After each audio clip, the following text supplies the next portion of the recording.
Satan tried to get me. Walking my shoes, devil trying to fit me. But he don't know I got the power fit me. Nah, he don't know I got that power. All my life, Satan tried to get me. Walking my shoes, devil trying to fit me. But he don't know I got the power fit me. Nah, he don't know I walk the power fit me.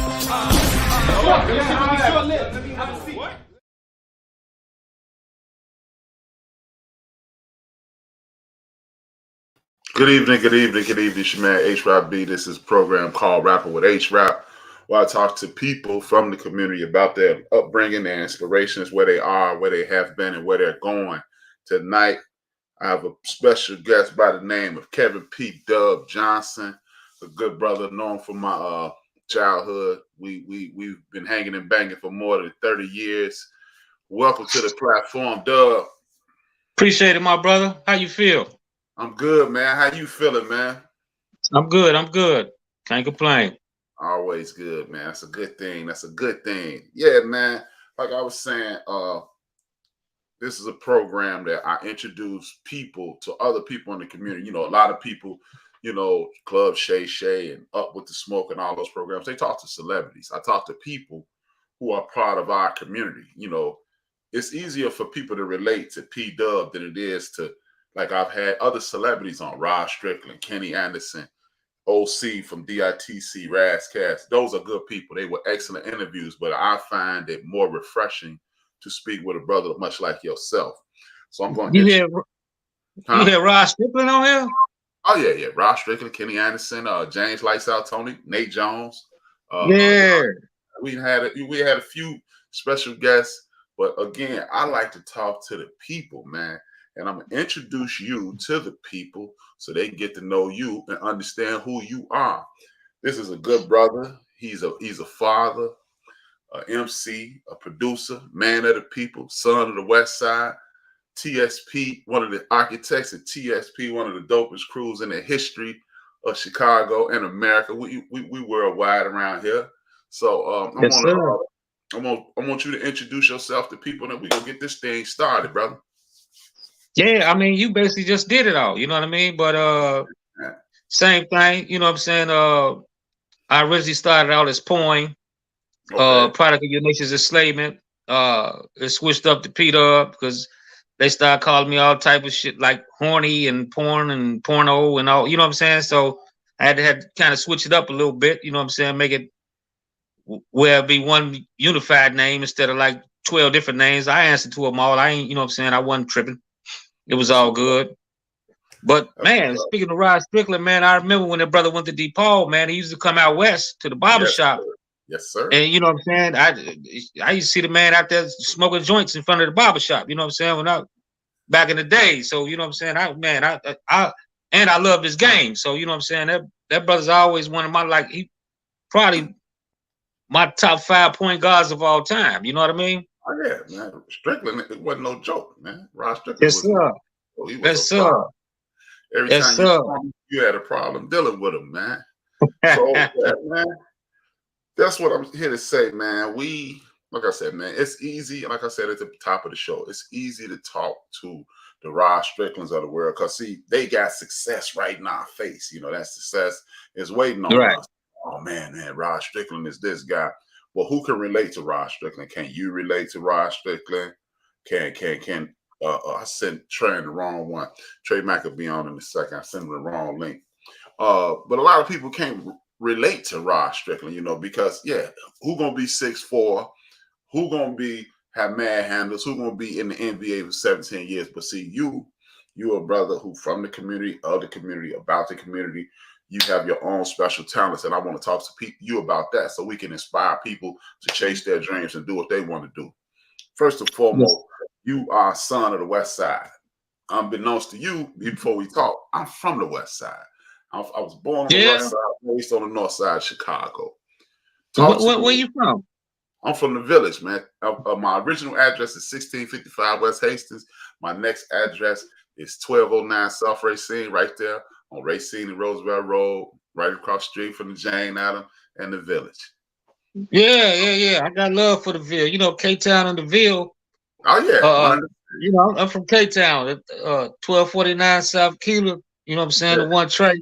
So yeah, you know what I'm saying? The Ville was, you know what I'm saying, that's up and down Roosevelt Road, you know what I'm saying? Yeah. Once you hit Roosevelt, we all brothers and sisters. Yeah. We were in Roosevelt. So that was our road, you know what I mean? Yes, so yes, and Roosevelt used to be, man, like, man, it used to be all black owned back in the days. You know what I'm saying? Like that was the road. You know what I'm saying? It had a whole bunch of business over there that's gone now. Which is amazing. Because man, like everything was black owned when I came up out there.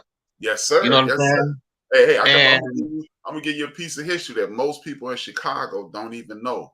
Remember Harlem Nights, the dude who played the champ. Yeah, I know you're talking about. His father owned a club on Roosevelt and Wood called the 1815 Club. Yeah. Right there on Roosevelt and Wood. Yeah. They didn't tear that joint down until I want to say about 93, 94. Wow. It looked like another Eddie Murphy movie, Ray's Boom Boom Room. It like when you walked in there, it looked like Ray's Boom Boom Room for real.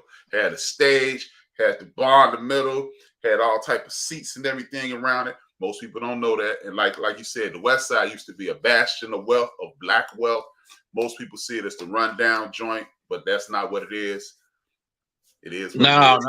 Everything was black owned, man. Like, yes, sir. Yes, sir. You know what I'm saying? Like you know what I'm saying? Like my grandmama them had a hardware store out there. You know what I'm saying? So I grew up in a hardware. I go to work with my grandmama every day. You know what I'm saying? Like you know what I'm saying, was working there. But I wasn't doing that, but you know what I'm saying, just kicking it. And oddly enough, I watched my granddaddy fix all type of shit, man. I can't fix a goddamn thing, man. You know what I'm saying? But you know what, man? It's crazy. Story. My great grandfather owned an auto mechanic shop, and but you know, messing around, you will learn some stuff in the auto mechanic shop. Yeah, right. But yeah, I'm better doing mechanic shit than I am doing, you know what I'm saying, some basic work, because you know what I'm saying, I used to buy and sell cars, so I used to grab something from the auction and it was something wrong with all them motherfuckers. So I know what's wrong with a car, and you know what I'm saying, I know when something wrong because for all the cars I had. But as far as like working on the house and all the shit my granddaddy did, nah, man, my shit go to changing the light bulb, bro. That's the best I can do for you.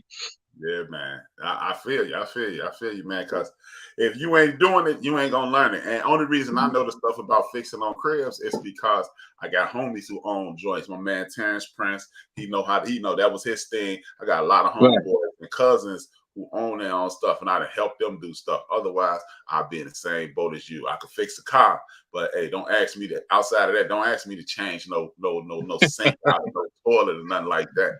But I learned that. That's it with them. I learned that type of stuff. So yeah, man. With that being said, man, let's talk about you. Like I said, you from the West Side of Chicago. We from Chicago. Chicago's a different place. We are not what the TV tells you. It ain't Dodge City. People ain't getting shot on their corner. We ain't out here to hurt people and destroy people. We good people. What I want to do, I do this to everybody. This is how I start off every conversation. Tell me your oldest and most fond memory of your life, and then we'll go from there, man.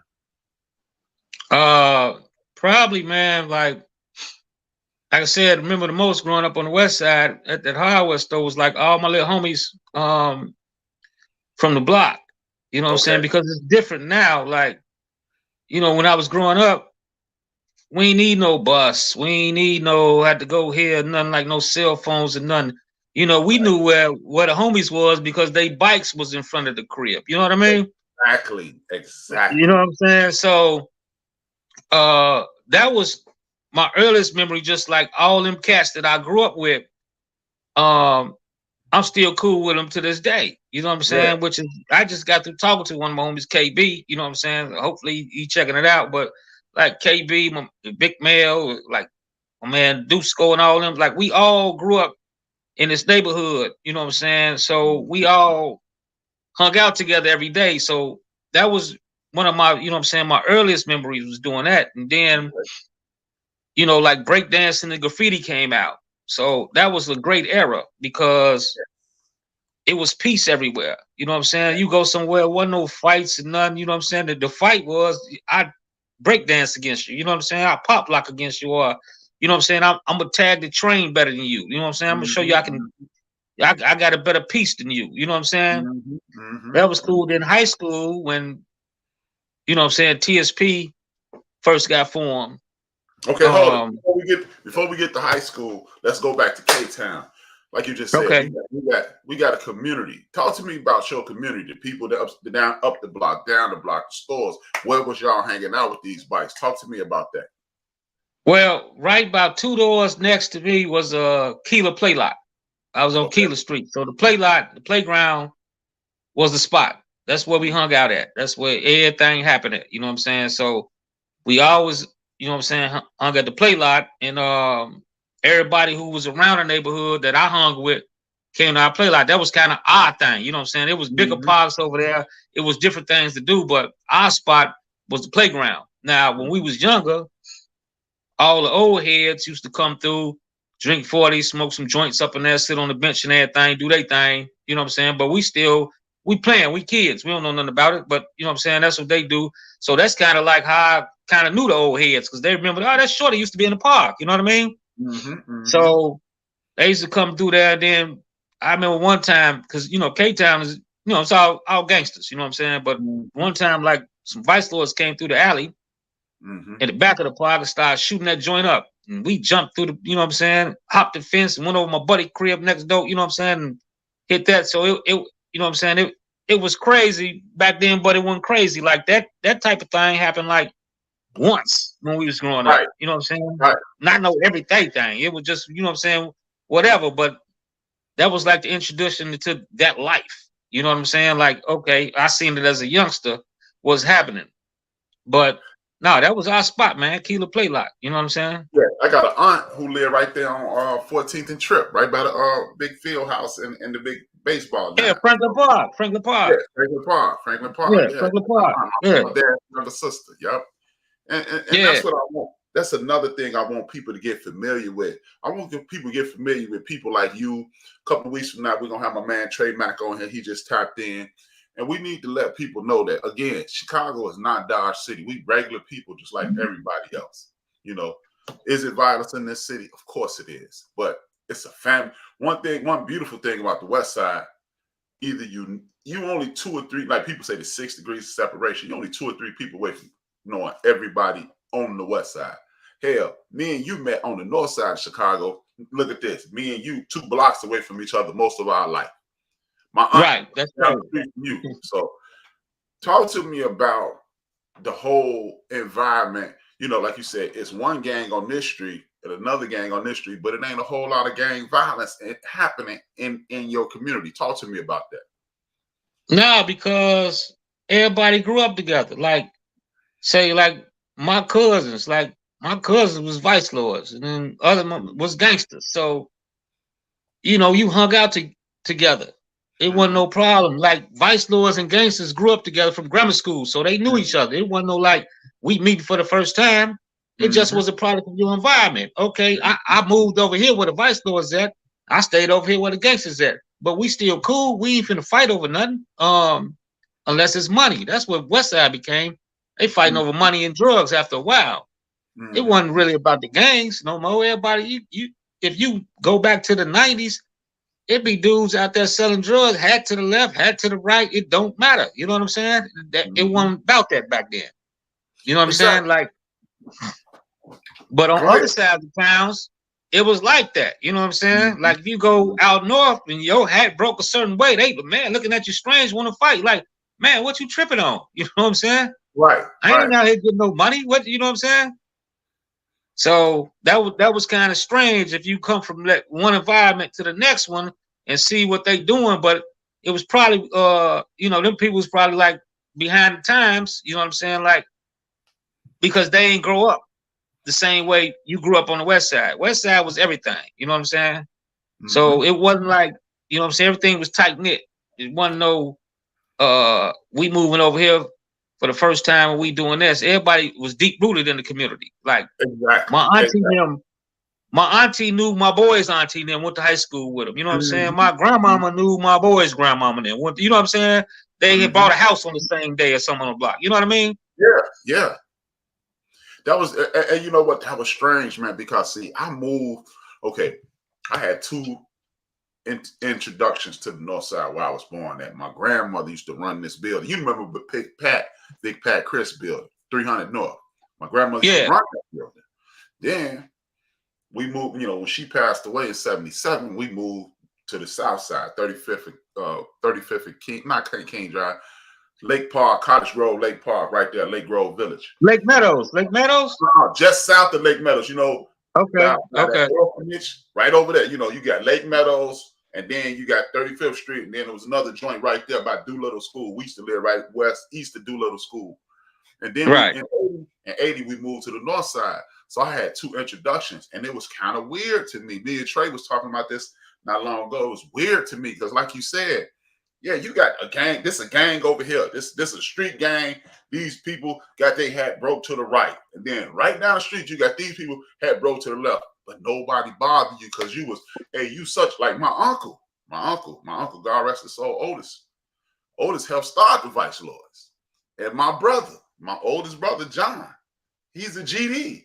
So it wasn't like no fights was gonna break out at Thanksgiving. It was just right. You know what I mean? And when I came to the North Side, you could like I wasn't in no gang. I wasn't connected with nobody. I was affiliated because I had friends. But like me and Trey was talking like, no, Brian ain't on that. So I'm moving around the whole North Side. People, hey, know what you doing over there with them? I'm like, hey man, you decided to sign up for that. I didn't. I want to go because I'm a West Side dude. And like you said, I remember on the north end of K-Town, on West End, the GDs and the Vice Lords or the Foes, they got together and called themselves the Dog Pound. And then they, you know, ain't nobody bragging about criminality. And we're not saying it's cool to be a criminal, but at the end of the day, these dudes was about doing what they doing, not about destroying other people. What they were destroying, but not shooting and killing and hurting people. They's like, look, we're gonna do this crime, and that's it. We ain't got time to be, because you got on certain colors. We ain't got time to be arguing with you about no colors. So how do you know you ain't never been, you know, you again, like me, you were affiliated because of the people you knew. How did you rise above the being immersed into the gang culture? Well, the same way, man. I wasn't banging nobody. I wasn't about trying to disrespect you for what you was. I didn't care what you was. You know what I'm saying? Right. I ain't never been a gangbanger. I've been a hustler. You know what I'm saying? That's what my thing was. I hustle. I don't bang. You know what I'm saying? Exactly. Like I get money. You know what I'm saying? That's what I don't do bodies. That don't excite me. I ain't about that life. I'm about getting money. So my affiliation was about getting money. It wasn't about trying to take nobody out or what you affiliated with. I don't care about that. That don't mean nothing to me. You know, because if you think about it, you know, T.S.P. got plenty gangs affiliation. You know what I'm saying? So yeah, ain't nobody tripping on nobody, and that's the thing. Was it T.S.P. was kind of like a group that came together to squash all that. Was a beautiful thing. You know what I mean? So, and that's how I grew up, though. You know, like I said, my cousins was Vice Lords, my homies was gangsters, all that. So it didn't matter to me what you was. I didn't care. Exactly. And that's what's missing. And then, you know, when you step out of Chicago, you step out of that community and people, you talk about these things, people go, y'all sound crazy. And it was like, nah, this is our environment. And we were able to navigate through the pitfalls of the environment without, like you said, we wasn't out here. We were doing music. We were doing dance. We were writing on walls. We were trying to get us a little paper in our pocket, but we wasn't trying to destroy any individual human being in accordance to what they did or who they affiliated themselves with.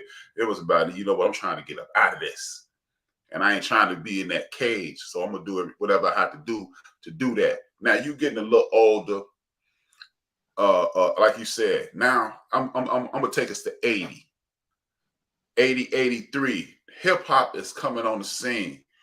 What attracted you to that culture? What put you in that? Like, what made you go, this is where I'm at. Because you're an MC, you're a producer, you in a crew that is unstoppable, ain't never been tested, ain't nobody ever stood up to the crew. Talk to me about that, man. Run DMC, man. You know what I'm saying? When I first seen them brothers, but before that, it was the breakdancing and graffiti. Like that was my thing, man. I love breakdancing, I love graffiti, I love DJing. I did it all. I was a DJ before I was anything. You know what I'm saying? Like I used to DJ and do mixtapes like long time ago. You know what I'm saying? Before I got into all the other stuff. Like, you know what I'm saying? For Christmas, my mama bought me 2 turntables and a mixer one time. And one of the turntables didn't have no goddamn pitch on it. And one of them did. So I had this old ass turntable. Well, she only bought me 1 turntable and a mixer. Like the other one was like some old shit from like Granddaddy crib or some shit like that. So she had that. So I had to throw a record on there and to blend it. I had to speed this motherfucker way up to get it right, then come through here. So it was kind of bogus, you know what I'm saying, for what it was, but it was mine though. You know what I mean? Like shit, I was mixing. You know what I'm saying? So yeah, I fell in love with all elements of hip hop, man. I fell in love with it. So that's what I did. You know, I did graffiti writing, all that, breakdancing. I loved all that. But and I'm saying that back in that time, like the first record that I heard was I believe it was on the Breaking soundtrack, man. And it was Ice-T Reckless, I believe. You know what I'm saying? Brothers probably don't remember this, but that Ice-T Reckless, and he dropped some shit. I was like, oh, that's some real shit, like some gangster shit. So ever since then, I was like, yeah, I want to rap like that. You know what I'm saying? And then, you know, Run DMC came and just killed the game. So of course, that's what, you know what I'm saying, with Adidas. So that was the killer. But I always wanted to do gangster shit because I heard that Reckless. You know what I'm saying? And then when 6 in the morning came out, oh my nigga, come on. You know what I'm saying? It's like, the storytelling, 6 in the morning, you know what I'm saying? That was it for me. You know what I'm saying? This is what I want to do right there. This is how I'm gonna do it. You know what I'm saying? This is how I'm gonna rap. But I always love Run DMC and all the East Coast shit, and Run DMC just took the rap game. It's like the only person you can think about that took the rap game further than Run DMC did is probably LL Cool J. You know what I'm saying? Yes, you can't contribute that shit to nobody else. You know what I'm saying? But them two motherfuckers. You know what I'm saying? Well, that crew and that MC. You know what I'm saying? They brought it way. I don't care who y'all say. You can go with your Biggies, your Tupacs, and all that. Run DMC and LL, man, elevated that game to the highest level. Exactly. They all owe them. Yeah, they need a piece of everybody check, man. Pretty much, man. Because as I asked you that question, it took me back to the first time I seen somebody break dance, and we were on 13th between Woods and Walcott, and dudes had brought their equipment out, and like you, I'm looking, you know, the rap scene hadn't taken over just yet, but I did have a Fat Boys joint, I have a Run DMC joint, and I'm like, man, what's up? And I'll never forget the day that I said, this is for me. It was they was playing Jam on It, and this dude was popping. And I was just like, I'm looking at the equipment, I'm watching this dude get down, and it was over. I was like, this is mine. This is my, you know. And I remember going home playing the music and my mother going, turn that off. They ain't singing it. Right. And I was like, right, whatever. And it was just one of those things, man. And like you said, you just fell in love with it at that moment. One of the beautiful things about hip hop is, you know, like we come from a city that house music is king. House music was run. Right. We were looked upon, hip hoppers were looked at like the dudes with their pants off their butt now. And that's what I laugh. Like, yeah, they look like clowns. I'm like, yeah, you was calling me a clown not long ago. But what I loved about hip hop was this: you could show up how you looked. You ain't have to have no sharp pants and real nice shoes and the rayon shirts and all that. You could just show up Meant your jeans, your t-shirts, and your sweatpants. That was the uniform. You spoke about Run DMC and LL Cool J. Hey, when people ask me, I'm gonna ask you this early because you sparked something. People always ask me, "What's your Mount Rushmore hip hop?" I'm gonna give you mine, and I want you to give me yours. Me personally, mine is off the beaten path. I go with LL. Don't say that that's all, bro. Don't say that that's all. I swear to God, I'm hang up. I swear to God, I'm gonna hang up. But I always say LL Cool J because he the first individual superstar hip hop. I say Russell Simmons because he bought business to hip hop. You know, a lot of people's making records, but he made it a business. Okay, that's different. That's different. I go Eazy-E because he brought the business to the West Coast. He said, "Hey, we're gonna do it our way out here." And the fourth one, I go with Luther Campbell. The reason I say Luther Campbell is because Luther Campbell went to jail so people could say whatever they wanted to say. You know, they was trying to stop us, and you know, they was trying to shut down the Public Enemies. They was trying to stop LL from taking his shirt off and be sharp. They were trying to stop us, and Luke said, "No, we're gonna do what we want to do." So it ain't as far as the MCs. I put them together for the culture, you know. Right. That's yeah. You came with the business. You came with the business Mount Rushmore. Right. He made hip hop. You came with the business Rushmore. Yeah. Super dope. I'm about the MCs. Yeah. No. But he a super dope MC. He brought the style. He introduced hip hop to the world. Eazy-E brought the West Coast to the world, and Luke made it possible for everybody to elevate the way they have. With you being an aficionado of the culture, talk to me about who your Mount Rushmore would be. I'm gonna have to do LL for sure. Nas, Rakim, and Cool G Rap. It's hard to beat that one, man. It's hard to beat that. Yeah, Cool G Rap was a gangster, the original gangster. Besides Ice-T, he took the gangster level, took the gangster to a real another level. You know what I'm saying? Like lyrical level. You know what I'm saying? So he to me is the OG of gangster rap. Cool G Rap was. You know what I'm saying? And he did it on the East Coast beats. So that really was another influence of mine. You know what I'm saying? Like, I wanted to do gangster rap, but with an East Coast feel to it, you know what I'm saying, to appeal to everybody. And then LL, of course, you know, LL was just to go. I just seen the man in concert. I don't know what he about 55 years old. This mob was running around. I was tired, nigga, lip syncing. You know what I'm saying? I was in the chair. You know what I'm saying? This mob is running around doing karate kicks and shit, jumping out. He did, and what he did was what I appreciate him. He didn't do that commercial shit. He dropped like all the underground joints on their ass. And motherfuckers had to love it. You know what I'm saying? Like, damn, everybody just love all this underground shit. And then Nas, of course, Nas is you know what I'm saying, that Illmatic is probably maybe the dopest album ever made. You know what I'm saying? Hey, you can't argue with that. So and Rakim is just the God. You know what I'm saying? Like, it's the God. You know what I'm saying? You can't argue. Rakim is Rakim. You know what I'm saying? Exactly. So now let's go back to this West Side. Me and you, we children of the West Side.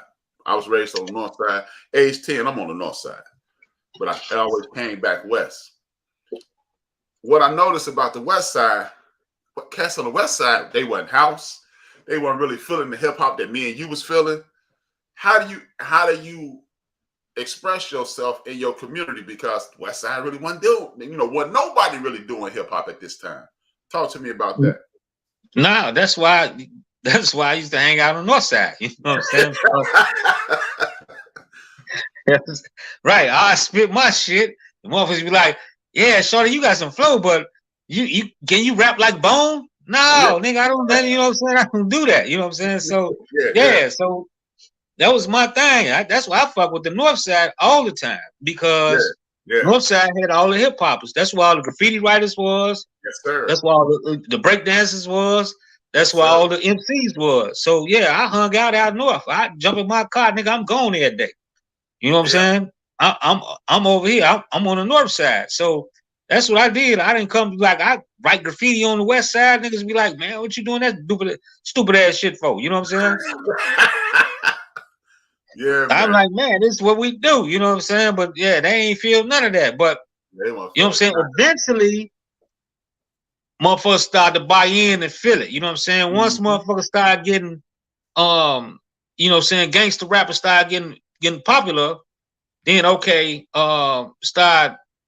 once like Nas came out, that's what I'm saying. Once Nas came out, motherfuckers like, okay, we love some gangster shit with some lyrics. You know what I'm saying? Yeah. You know what I'm saying? Once they start hearing that shit, then that's when it was cool. But before that, you know what I'm saying? Motherfuckers was like, man, can you spit this? Although the shit I was spitting was straight gangster, you know what I'm saying? Talking about whatever they wanted to hear, they still was like, nah, I need you to rap like these niggas rap. Nah, I don't do that. You know what I'm saying? I'm not finna sing like Bone and Melody and do, you know what I'm saying? All that mumble rap and all that bullshit. That's not what I'm on. I don't do that shit. You know what I'm saying? They want you to rap like Do or Die. Right. Yeah. I'm not doing that. That's what they do. You know what I'm saying? But that ain't my style. I come with a whole different style. You know what I'm saying? I tend to think that I got my own goddamn style. You know what I'm saying? Like I might not, but you know what I'm saying? I think I do. You know what I'm saying? So that's just me. You know what I mean? Yeah, you got to do your own thing. That's the beauty in hip hop. Everybody can express themselves the way they want to, and you got to respect what they're doing. Yeah. Now, and the thing was though, I was deep in the game on the West Side because I hustled. So that's what I had background in real shit that niggas didn't know from everywhere else. You know what I'm saying? So I spit some that only West Side niggas know. You know what I'm saying? Or only hustlers know. So motherfuckers who didn't hustle didn't understand that lingo. But motherfuckers who did understood it. So eventually when everybody started seeing movies and shit when they was doing that shit, you know what I'm saying? Then they was like, oh, okay, I see what my man talking about. You know what I'm saying? Because my shit came when, you know what I'm saying? Like Nas said, looking out my project window or looking out, you know what I'm saying? My shit come from being on the block watching. You know what I'm saying? I'm watching niggas do shit. So that's what I used to do. You just come out there and watch, sit out every day, try to figure out, you know what I'm saying, how they hustle and try to get my hustle on.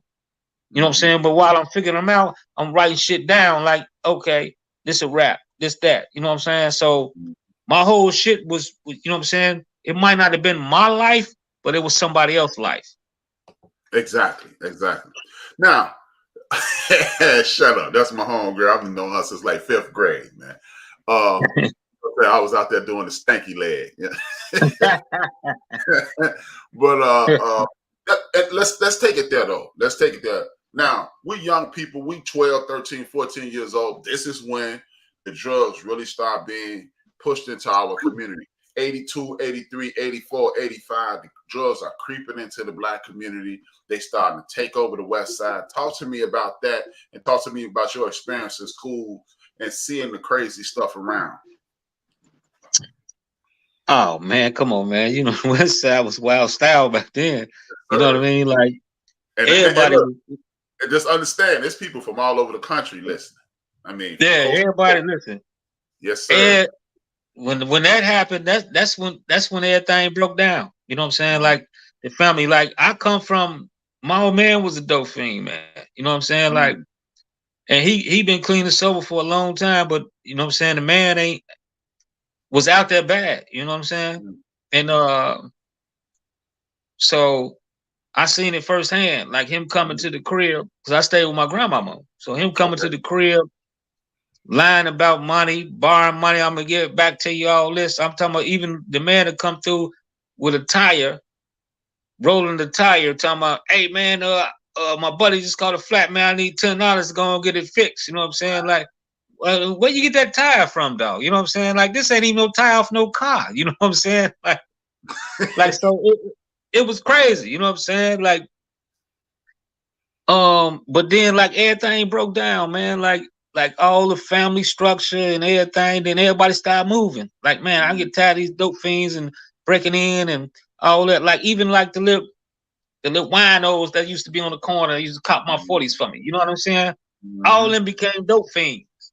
So now I used to go to them, man. You know what I'm saying? Get a 40, cop a 40, what a 40 back then, about 125 or something like that. About $1.25, yes, sir. Yeah, I give them $1.25, but I give them like, you know what I'm saying, like $2.75. They was cool with it. Hey, goddamn, man, give them $2, homie, you know what I'm saying, and broke out. You know what I'm saying? Like, you know what I'm saying? Wait in the alley. You know what I'm saying? He get the $2 and nigga gone. You know what I'm saying? Like I ain't gonna see his ass tomorrow. You know what I mean? So yeah. It was crazy like that. Like, man, where my $2 at? Oh man, Cam, you know what I'm saying? I needed that, man. You know what I'm saying? You need something now? You know what I'm saying? Just come to the store with me. You know what I'm saying? It was crazy like that. So yeah, the whole thing changed, man. You know what I'm saying? Man. Like one of my homies just got out the joint one time. And I hit my car. I'm like, man, I'm gonna put some money in your pocket, man. I bought a pullout. You put the pullout in me. Oh, yeah, I got it. He put my pullout in, pullout radio, if everybody don't know, you know what I'm saying? Pullout radio back, that's how back in the days it was. He put it in there. And man, I woke up the next morning. This mob done broke the window and stole the motherfucker. You know what I'm saying? Yeah. I remember that. What's crazy is he tore the whole dashboard up.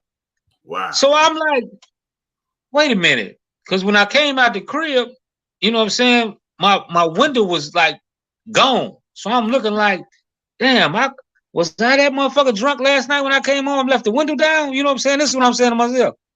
So I look, I was glass on the thing. I said, somebody broke in my car. Who the fuck gonna break in my car in front of my crib?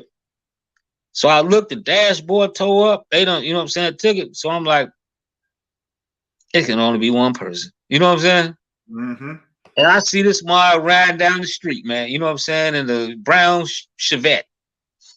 I start, you know what I'm saying, come wave him down. He speed off. You know, the Chevette loud in the motherfucker. Like it ain't no muffler or some shit on that motherfucker. This nigga running light, everything. So I was like, yeah, that's his ass. You know what I'm saying? Yeah, and my thing was, bro, I ain't mad at you breaking in my shit because you a dope fiend now, but you ain't have to tear the whole dashboard up. It was a pullout. You know what I mean? You put it in. Yeah. You could have took the motherfucker out. And his thing was like, I ain't want you to catch me, man. You know what I'm saying? Right. See, I knew it was you. That's the crazy part, man. I remember that on the West Side too, man. You know, family members, friends, just doing anything they can to get the next time they get high the next time. And it was insane, man. I can remember walking up on a guy, he was attempting to break into my mom's car. And my mother had a nickname. I ain't gonna say a nickname. I said, hey man, what you doing? And he was like, hey man, be quiet, young bro. I said, nah, man. I said, you know such and such? He said, yeah. I say, that's her car. He was like, oh. And then she just happened to bend the block. And he was like, oh, my fault. And then he went on down the street. So this is the beginning of the deterioration of the West Side. It went from one gigantic family to people. It's almost like they put poison in the family and broke the family up. You know what I mean? So one thing that most people don't understand about Chicago, and it's the beauty in Chicago, is this. You don't, like, most people have to go to their neighborhood school. You know, from us being on the West Side, you either went to Crane, Collins, Farragut, Manly, Austin, you know, or what have you. The beauty was you could go into a place and test and go to any school in the city of Chicago, which, here go the crazy part. I'm living on the north side, going to school on the west side because I never wanted to transfer from my original school. You live on the west side, you end up on the north side. I end up at Westtown, you end up at Lane. Talk to me about how the decision to go to Lane Tech High School, one of the most prestigious high schools in the city of Chicago. Now, I always went to school on the north side. I never went to a west side school. Never, ever. The total opposite. You know what I'm saying? I always, when I was a shorty, I went to Walt Disney. Okay. And you know, Walt Disney was like right off Lakeshore Drive, whatever. They had a bus program that'll come pick you up from the west side, but it didn't go past Roosevelt. So I had to go every day. My grandmama drove me to my auntie house on Chicago Avenue and Cicero to catch the bus. And she picked me up every day. So I went to Walt Disney, you know what I'm saying, for the first like 4 year, first grade, or you know what I'm saying, first grade through fourth grade or whatever. Okay. You know what I'm saying? I always went to school on the north side. So then my mama moved, you know, because my mama had when she was 16. Okay. So I didn't stay with my mama till I was I can't 11, 12, something like that. Because she went to college. She went away to college. She went away to med school. She went away to all, you know what I'm saying? So I stayed with grandmamas and aunties on the west side. So I just bounced back and forth from crib to crib. Okay. Let me stop you right there, Dub. Talk to me about the culture shock, because I know I experienced a serious culture shock being a West Side dude, moving to the North Side. Talk to me about the culture shock living on the West Side, going to the North Side every day. Talk to me about that, bro. At that time, it wasn't no culture shock to me because I didn't, you know what I'm saying? I was a shouty, you know what I'm saying? So I didn't know, like I said, I always went to school on the North Side. Okay. So when I went to Walt Disney's, it was everybody, whites, black, Chinese, you know what I'm saying? It was everybody. So it wasn't no culture shock to me. And like I said, it wasn't like the people on the West Side back then was like, you a nerd, you all that, you know what I'm saying? They weren't like that back then because it wasn't that type of, you know what I'm saying, that type of pressure on you. And you know what? You would just, let me stop you one more time. And that's something that be bothering. It's strange to me because I got people from all over the country. I interviewed other people, and they made and they always say, yeah, we used to make fun of the smart kids. On the West Side, we weren't making fun of nobody that was smart. That is so foreign to me. It was like, oh, you a nerd. And it's like, yeah, on the West Side, they're like, yeah, be a nerd. Be as smart as you can be. Wasn't that crazy to you the first time you heard somebody picking on smart kids? Right. But see, I wasn't considered like no nerd and no smart kid on the West Side. Okay. You know what I'm saying? That nobody looked at me like that because, you know what I'm saying, like at a young age, I can do all the shit motherfuckers used to do. Like, you know what I'm saying? Like the sports. I was good at sports. Okay. You know what I mean? So I was good at basketball. I was good at football. You know what I'm saying? I did gymnastics. So I used to flip-flop the block. I used to, you know what I'm saying, willy my block, take the tire off and willy the block. You know what I'm saying? So front tire off. And so I wasn't that dude, you know what I'm saying, that was considered a nerd. But I just never went to school on the West Side. Okay. I always went to school on the North Side. And then the one time when I did go to school on West Side, this would go back to like the institutional type of stuff, like what they teach you on the North Side and what they teach you on the South Side and the West Side is totally different. Because when I left the North Side school and went to the West Side school, they put me in, I was in 5th grade. They put me in 8th grade math, 8th grade reading, all that. You know what I'm saying? So anyone, because I was, you know what I'm saying, way smarter than everybody else, they just wanted to talk like I was taught. You know what I'm saying? And the school was like, hey, we gonna move him up to 6th grade because he way more advanced than all the 5th graders. And my mama was like, no, I'm gonna move him because that nigga smart, but he ain't that motherfucker smart. You know what I'm saying? So she moved me back to the fucking North Side. You know what I'm saying? So nigga, I'm fucking 10-year-old nigga on the CTA bus, nigga, going from the West Side to the North Side by myself. You know what I'm saying? On the bus every morning. Every morning, man. That 37. Every morning, 10 years old. Like I'm walking to the fucking Pulaski and Roosevelt bus stop, nigga, catching that shit to go to school out north. You know what I'm saying? Until my mama wound up moving out north, got an apartment out north. So then I stayed with her. So I stayed out north for like maybe 6 years on the North Side. And that was right around the time when graffiti and breakdancing was at its height as peak and all that. So I stayed out there, and then I stayed there all through high school. Okay, cool. You know what I'm saying? And that's crazy, man, because I mean, while you were going west to north, I was going north to west because I went to school on Damon and right off Roosevelt Road. And that's why I end up, here go the crazy part. We was on the same page, but I had one of the rare schools on the West Side that it was super community based. Some of the teachers, my aunt was a teacher. All the teachers knew my aunts and my grandmothers. When I walked into a classroom, they knew exactly who I was. They was like I remember my 8th grade teacher, Ethel Adams. I walked into that classroom and she said, I know who your mother is. and I know what you be doing in them other classes. I'm gonna cut you down. And I'm like, whoa, slow down, lady. I know you.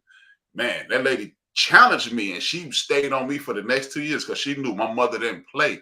And that's the reason. Here go the crazy part. I should have stayed at, I love being a Western House warrior. I ain't messing with none of that. I loved it. But I probably wouldn't have went to Western House if it wasn't for Miss Adams, because she sold me on the dream of you gonna meet all these new people in high school and you ain't never seen them before. And I'm like, and I'm talking to all my homies, and I'm thinking, I'm like Marcus Triplett, Pat, and all them, and I'm like, hold on, I'm gonna be in high school with them. How am I gonna meet some new people?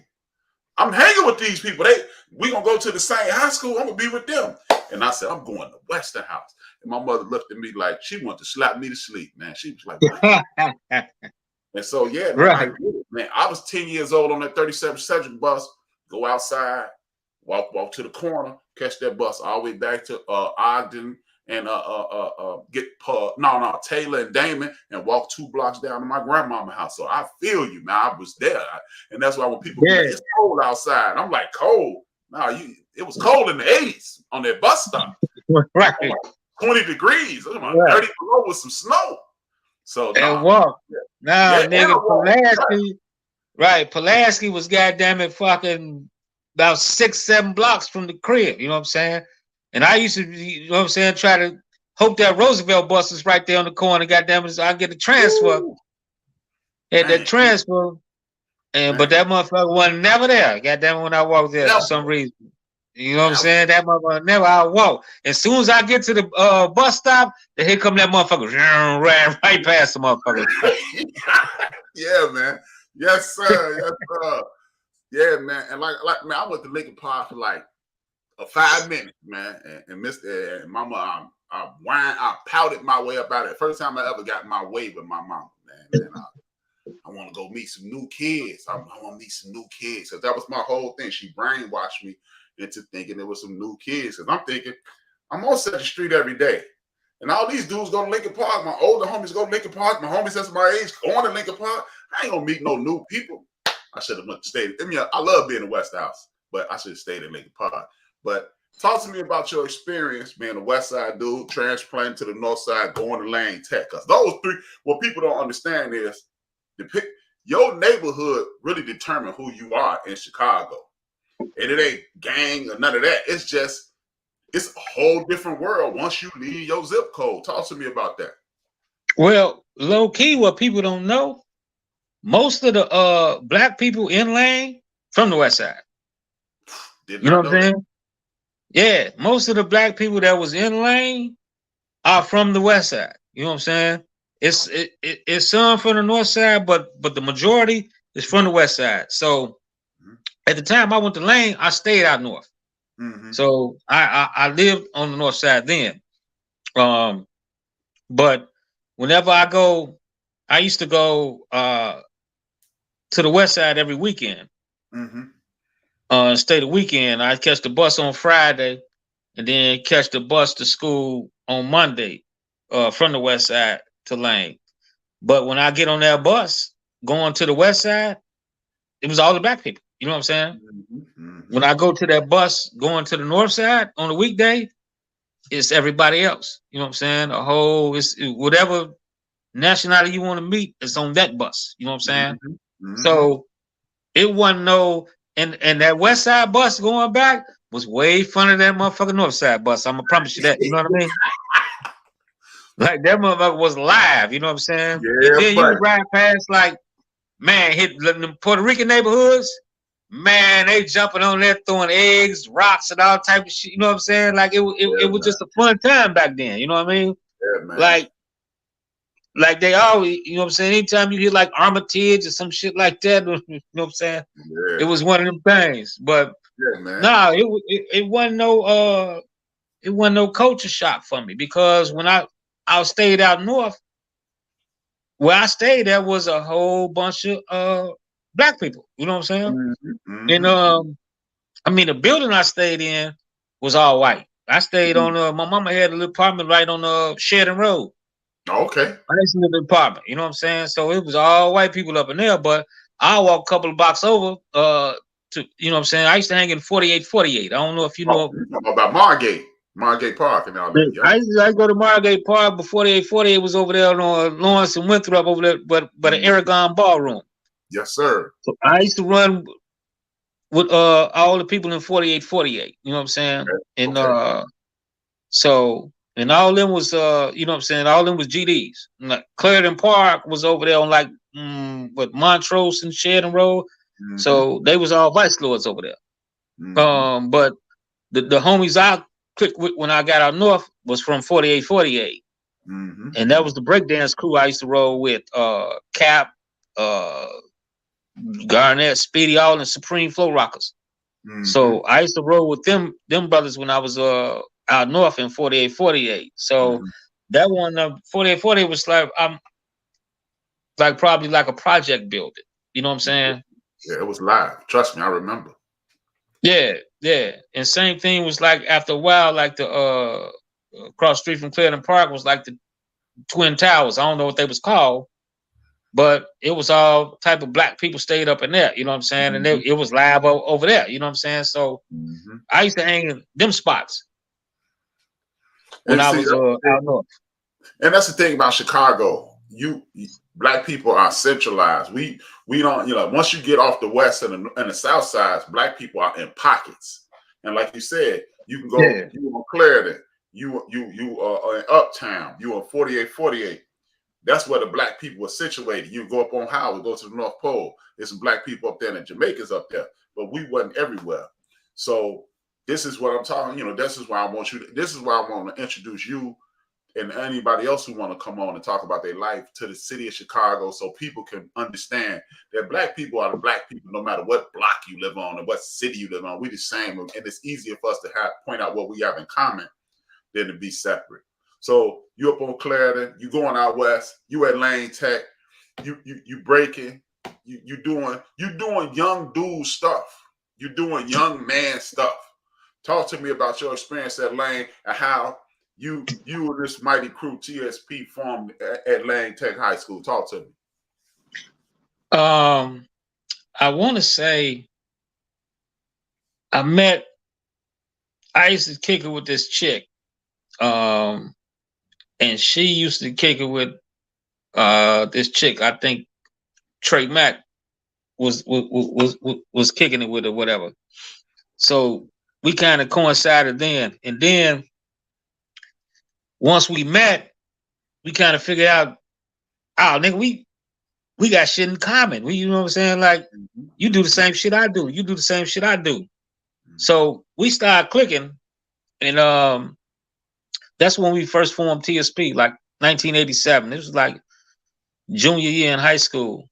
And if I could ever go back in time, man, I would go back to that year, man. You know what I'm saying? 87 and relive it. You know what I'm saying? Because them was like one of the greatest times ever, man. You know what I mean? For me, personally, you know what I'm saying? But we started kicking it, and then the thing was, how we clicked was like, oh, we was all wearing Adidas shit. We wanted to wear it to be like, you know what I'm saying, the T.S.P. crew, just that's what we loved. You know what I'm saying? Adidas, so we recognized Adidas, they always had the hottest gear. Yeah. Game recognized game on that. Like, man, you got some dope Adidas shit. You guys do, you know what I'm saying? We was just hip hoppers. That's what we was. Then when we got to talking, like, man, I'm into this. I like this. I like this. And it was like, yeah, I like this. So we clicked like on that type of level. You know what I'm saying? So, we used to share lockers and shit too. I had a locker on the 3rd floor, and for some reason, every motherfucker came and put their shit in that same locker. Because I don't know if it was like headquarters, but we all shared the same gym clothes and shit. You know what I'm saying? And the motherfuckers be like, hey, man, this motherfucker funky. Somebody got to take it home and wash it. You know what I'm saying? At night. You know what I'm saying? So we shared the gym clothes. And then we had like a little notebook that we used to write rhymes in. Go take it to class, write a rap in there, put it back in the locker. Then the next man come grab it, read it, write his rap, put it back in the locker. And then at the end of the day, we'd be like, who had the best rap? You know what I'm saying? Okay. So we used to, that's how we used to get down on the rapping and do that. But we all, you know what I'm saying? We clicked, like instantly clicked. And then so everybody seen us like, because we all wear Adidas, but it wasn't purpose. You know what I'm saying? It was just what we did. But the whole school scene is like, damn, that's them Adidas boys. You know what I'm saying? So then motherfuckers start gravitating towards like, man, I want to be Adidas boy. I want to do this. But so we like, yeah, we don't like the name Adidas boys. You know what I'm saying? Mm-hmm. So we changed our shit. You know what I'm saying? The T.S.P. Three Stripe Posse to make it seem a little harder. You know what I'm saying? And the Adidas boys. Right. You know what I'm saying? So we changed, but it actually was like ENP, like 89 Posse at first. You know what I'm saying? Because we was all graduating in 89. Okay. So it was 89 Posse, but they still kept calling us Adidas boys. And then, so that's how motherfuckers gravitated, you know what I'm saying, to, okay, so now we Three Stripe Posse. And we just hanging out. But man, that was like one of the best times of my life, man, because that was like junior year. We was real popular in high school, like extra popular. Like everybody knew us. And then I had a job at Dominic's, and you know, minimum wage back then, bro, was $3.25. At that time, I was making like $7 an hour, bro. I had drug dealer money. I had drug dealer money, bro. I promise you, niggas thought I was dealing drugs. Nigga, I had drug dealer money. I'm at Foot Locker every Friday, bro. I can't remember Buddy name that was downtown at Foot Locker, but he seen me every Friday. He was like, man, I got my man right here. I know he got some money. You know what I'm saying? And I wasn't doing shit but getting a motherfucking check from Dominic's from stocking shelves. You know what I'm saying? Yeah. And you know, that's funny, man. I remember wanting that job, man. I remember like I was at McDonald's same time. You know, I was at McDonald's and $3.35 hours was not, you know, you thought it was the move. You thought it was the move. Right. You ain't you know, look, like my great grandmama used to say, and I'm beat now, but man, yeah, we wanted that Dominic's money, man. That Dominic's, like Ron just said, that Dominic's on North Avenue. Trey Mack's sister used to work up in there. Deidre, she used to work up in there. And man, and then they had a union, so they was getting raises. Yeah, that's what I'm saying. Motherfucker got a raise. I got a raise like every 3 months. That's what I'm saying. Man, it's like, man, every 3 months. Every 3 months, bro. I'm making like $7 in high school. I'm killing them. I'm killing the game. Hey boy, like James Evans when he got that raise to $5, he's like, well, we money. Right. Yeah, man. But that's right. That shows you again. This shows you how life was way easier back then.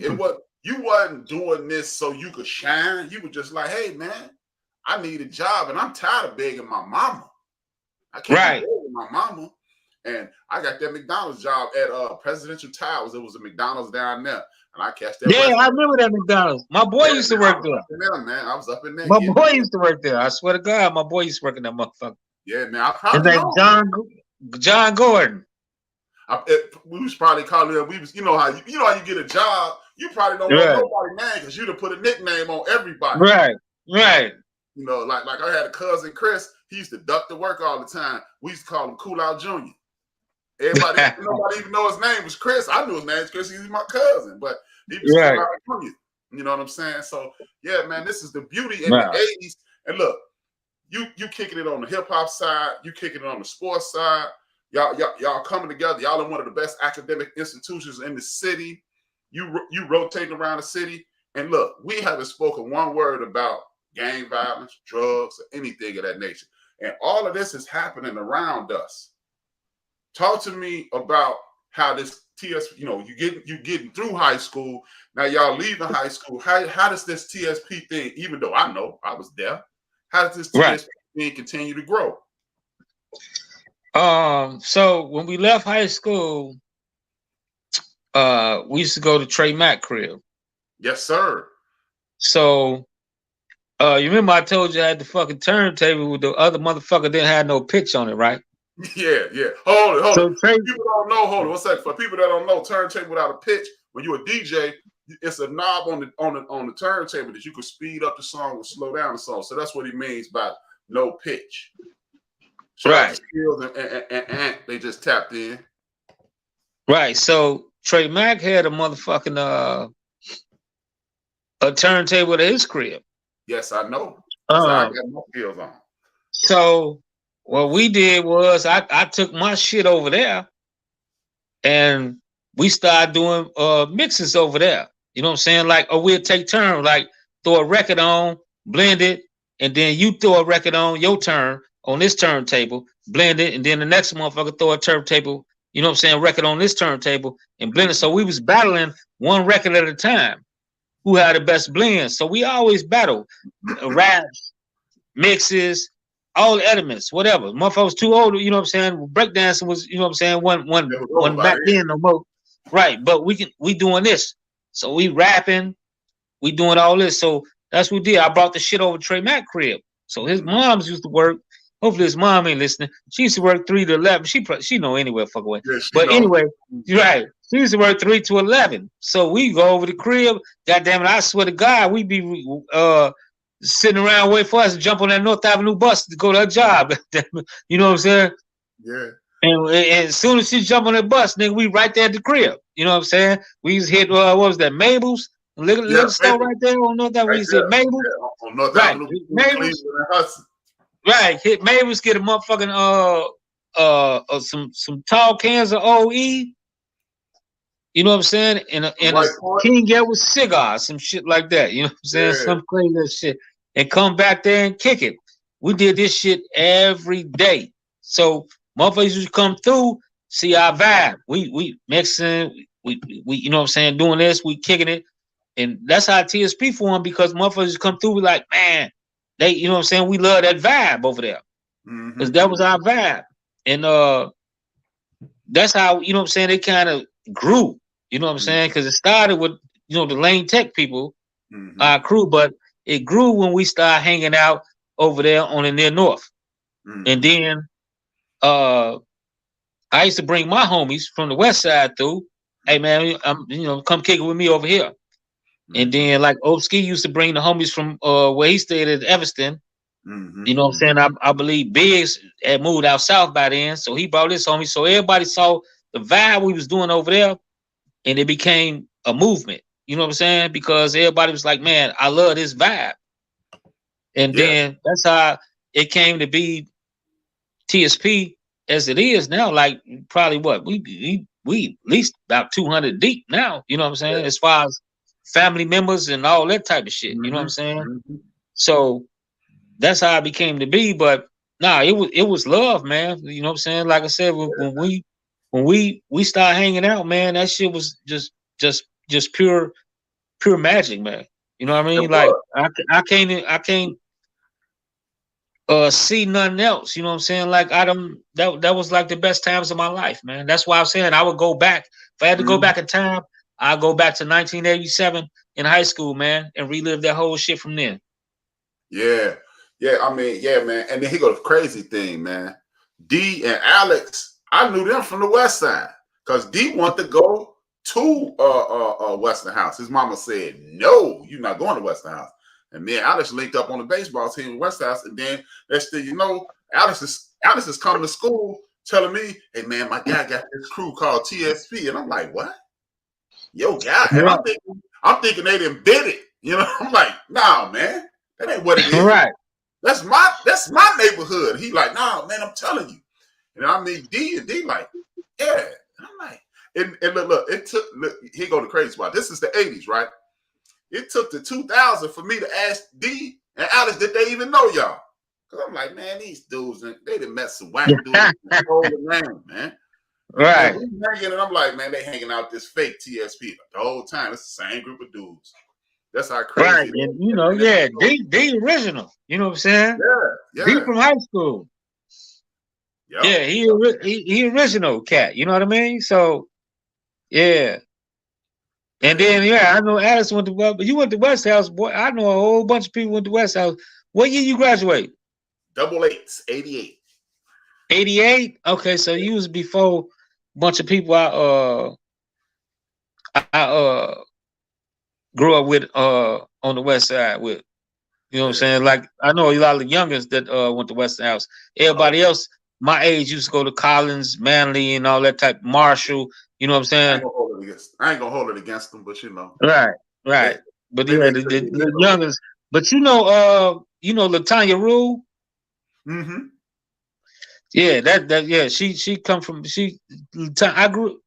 Tiny Rude grew up across the street from me. Okay. Yeah, man. Yeah, that is like and it's funny, you said most of the people from the West Side went to Lane. He go to crazy spot. And I'm sitting going, I didn't know that. My cousin Chris went to West House. My cousin Butchie went to West House. George went to West House. Went to Lane. Chris went to Lane. My daughter, when we moved to the West Side, my daughter went up the Lane. So how am I not realizing that the West Side people all go up the Lane? That's crazy. Right. Yeah, no, it was all I'm trying to tell you, bro. Like most everybody from Lane was from the West Side, all the black people. You know what I'm saying? Mm-hmm. And then you had your sprinkles from a lot of black people from out north, but people don't really. It was a lot of black people living on the north side. Mm-hmm. You know what I'm saying? A lot of them. And that's what people don't realize. Like the north side has got a well, you was from the north side, near north. But you know what I'm saying? But everybody grew up next to the L tracks. Mm-hmm. You know what I'm saying? You ain't gonna find no niggas like away from the L tracks. I promise you that. You know what I'm saying? Like you find a nigga. Right. Every motherfuckers grew up by the train. You know what I'm saying? We gonna put you niggas by the train. You know what I'm saying? Granville. I lived on in Thorndale, Granville, all that shit. So yeah. You ain't away from that train. All the blacks and Mexicans gonna stay right by the train. You know what I'm saying? And that's what they did. You know what I'm saying? Although it was great because the motherfucking beach was right there. So motherfuckers was thinking like, well, damn, we living great. Then we got the beach 2 blocks away. Yeah, man. My son thought I was balling, man. Me and his mom had separated, and I used to bring my son home, and we'd walk over to the beach. He was like, "Man, you rich?" I'm like, "Yeah, I'm lying. Yeah, I am rich. Just keep it to yourself. Don't tell your mom." Yeah, man. So, and why you bullshit? Niggas thought the same shit about me. Like, hey, man, you rich like a motherfucker. Trey Mack and them like, man, you rich. I'm like, nigga, your shit costs more than my mama's shit do. What are you talking about, nigga? Yeah, man. You around the real white people, nigga. You go like 2 blocks left, nigga. You got mansions. Yeah, bro, this is an apartment. Man, I ain't gonna lie, man. I thought Trey Mack was rich, man, because of where they live. This man lived down the street from the newscasters and check copy and all these. Right. And look, here go the crazy part. I'm literally looking across the street at the man's house. I live across the street, half damn way down the block and across the street. I'm like, man, they must be rich over there, man, because white folks. Right. That was crazy, man. Right. Like, I was saying, my mama ain't rich, nigga. She's single. She just paying her ass out for this little apartment. Yeah. But the same motherfucker said she was rich, got an apartment like across the street when they got grown. You know what I'm saying? Yep. Working at Chase Bank or some bullshit like that as a teller. Yep. And it was the city, man. It was the city. Man, we had a wonderful situation right there on that mid north side and the west side, man. That's the beautiful part about both sides of town, because what I found out as I got older, most of the people who lived on 7th Street or Hudson and cross North Avenue, a lot of them had roots on the west side of Chicago. I got an auntie live over here. I got a cousin live over here. I didn't even know until we were super grown that you was from the west side. I always thought you was from the north side because you went to Lane. So the way our brains is wired in Chicago, you went to Lane, you black, you must be from the north side. So yeah. And then you tell me something totally different. Here I am. Here we are 35 years later, you telling me something totally different, which is super dope. Now, T.S.P is growing.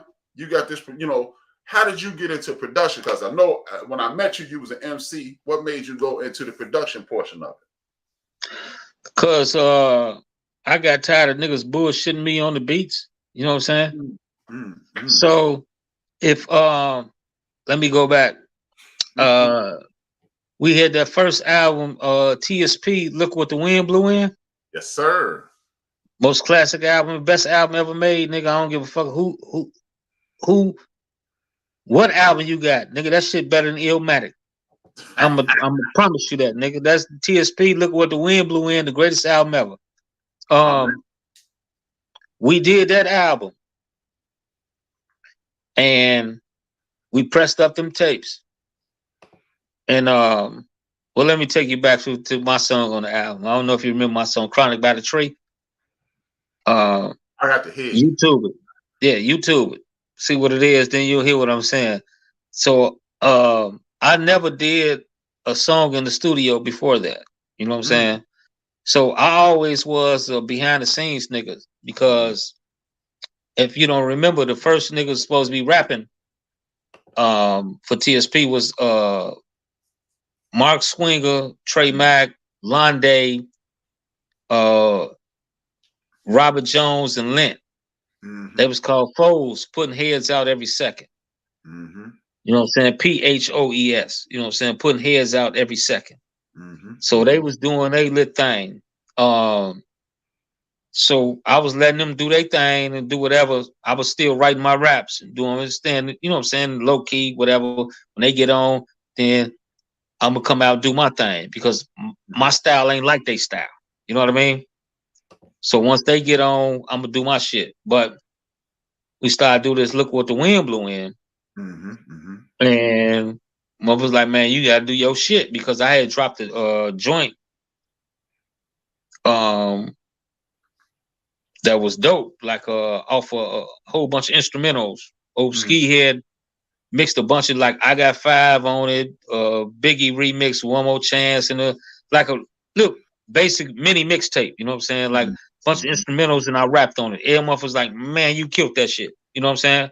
So I'm like, okay, I'm finna go in the studio and drop this song. So I went, you know what I'm saying, grabbed some shit. I had like Freddie's Dead remix, some shit from the Car Wash. And I went to the studio like, "Hey, this is what I need. Put this on here, put this on here, put this on here." This nigga put all this shit together. He was like, "Okay, I got it, nigga. Where your drums at?" I was like, "Drums? Nigga, I need some drums." I was like, "I ain't got no drums." You know what I'm saying? I'm finna just rap over this shit. He's like, "No, nigga, you need some drums." Now, going back, you think about it, this nigga's rapping without drums now. But I was like, "Man, can you just throw something on that motherfucker, son?" He threw the shit on there, and it wasn't the greatest shit, but I made it happen though. You know what I'm saying? Like I told him, I said, "Man, just throw something on that bitch. I'm gonna make it happen. I promise you, nigga, I'm finna kill it." You know what I'm saying? So I did that shit, and that shit is motherfuckers tell me that's one of the greatest songs I ever made. You know what I'm saying? Even though I don't think it is, but motherfuckers tell me it is. That's what's up. So that's how I started. So that mixtape, going back to the mixtape, Look What the Wind Blew In. So our thing was, we gonna give 50 tapes to east side of town, 50 to the near north, 50 to Evanston, where Dirt Oaks was, 50 to the south side, where my swinger was, 50 to the west side. Them niggas sold all 50 of their tapes quick as hell. So they had their 500. So our thing was, when we do the 500, we gonna get $2,000 and buy MPC 2000 for 2,000 and start making our own beats and get our own studio. Okay. So all them niggas sold all their shit. 50, 50, 50, quick as hell. I'm out west trying to sell my shit. They like, "Man, I ain't buying that shit." You know what I'm saying? So and so. And I sold 3 tapes, bro. I sold 3 of them motherfuckers. And motherfucker was mad as fuck. And "Man, Joe, you ain't say." I said, "Man, listen, I got my 5, but at this time, I was selling something else." So I was like, "Nigga, I got my 500, nigga. You know what I'm saying? It don't matter. But here, take these tapes, y'all sell them, put y'all money in y'all pocket. Here go my 500. So I gave them 500. That shit was all in 5s and $1 bills. Straight out the Adidas shoebox, bro. You know what I'm saying? In my little apartment, I just copped it in Calumet City. You know what I'm saying? I just got an apartment. You know what I'm saying? Me and my old lady and my son. So I gave them niggas $500, nigga, in 5s and 1s. You can't realize how big that motherfucking knot was, bro. Yeah. You know what I'm saying? Like that. Right. So they bought the MP, and we started passing it around trying to figure it out. Niggas mad than the motherfucker. They couldn't figure the shit out. "Man, I can't figure this shit out. I can't do it," because the shit was hard. You know what I'm saying? Because back then, the MP wasn't like it is now. You had to get like this. It had to have this for every song. Every song needed. Yeah, this one. I figured that bitch out because I had the time. You know what I'm saying? Because I was hustling. So all my thing was I'm just moving shit from where I was standing in Cal City to the West Side. So my spare time was I'm finna figure this bitch out. I figured that bitch out, and then next thing you know, it was on and cracking. You know what I'm saying? So I started making beats. So I'm like, man, y'all ain't gotta worry about no other beats, nigga. I ain't gotta worry about no. I started doing solo albums.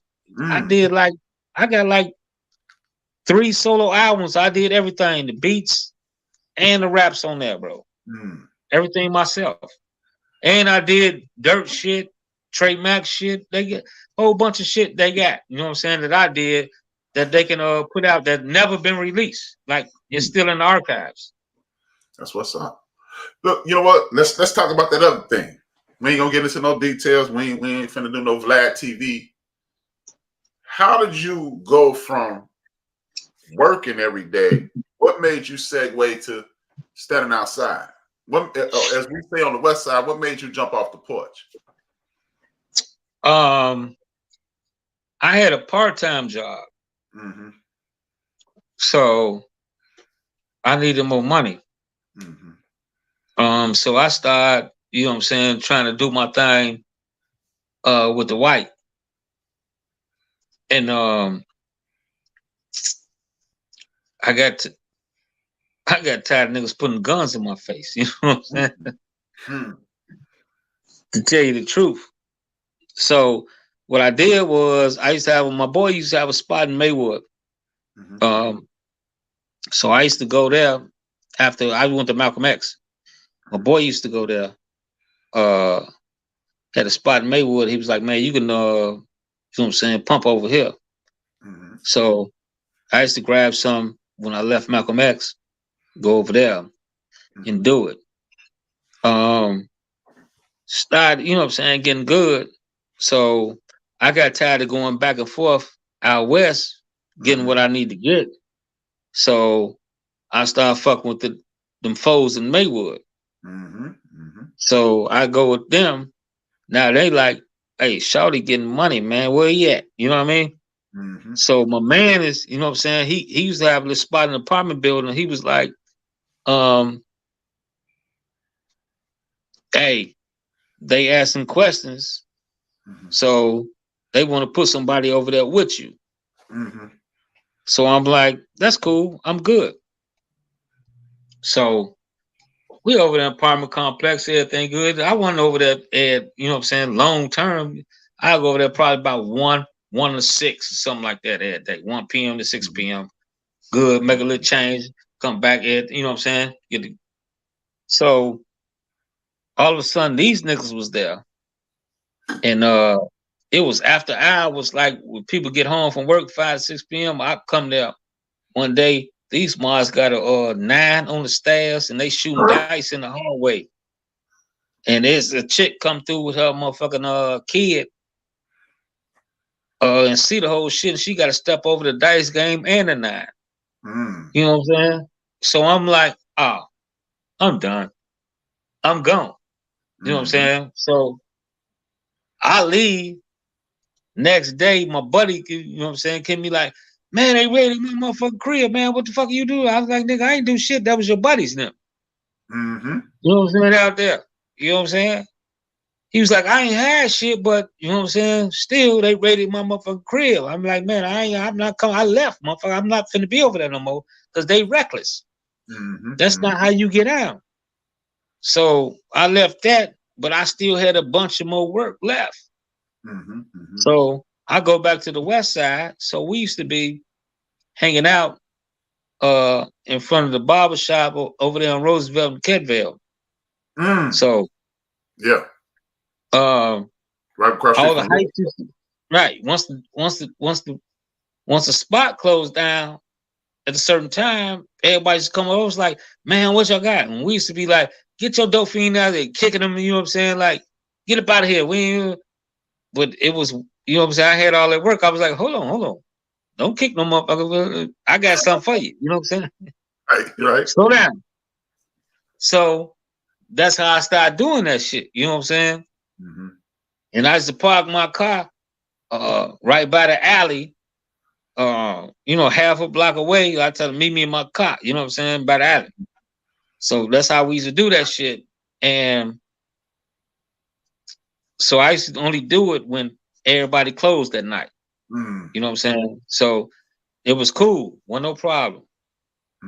One day, one of the dope fiend dudes came up to me in the daytime. It was like, man, I need something from you, man. You got better shit than they got over here. So I'm like, all right, cool. Now I was like, no, nigga, I don't fuck around to, so and so. That nigga pulled out $100 bill. He was like, man, I need 10 of them. I was like, hold on.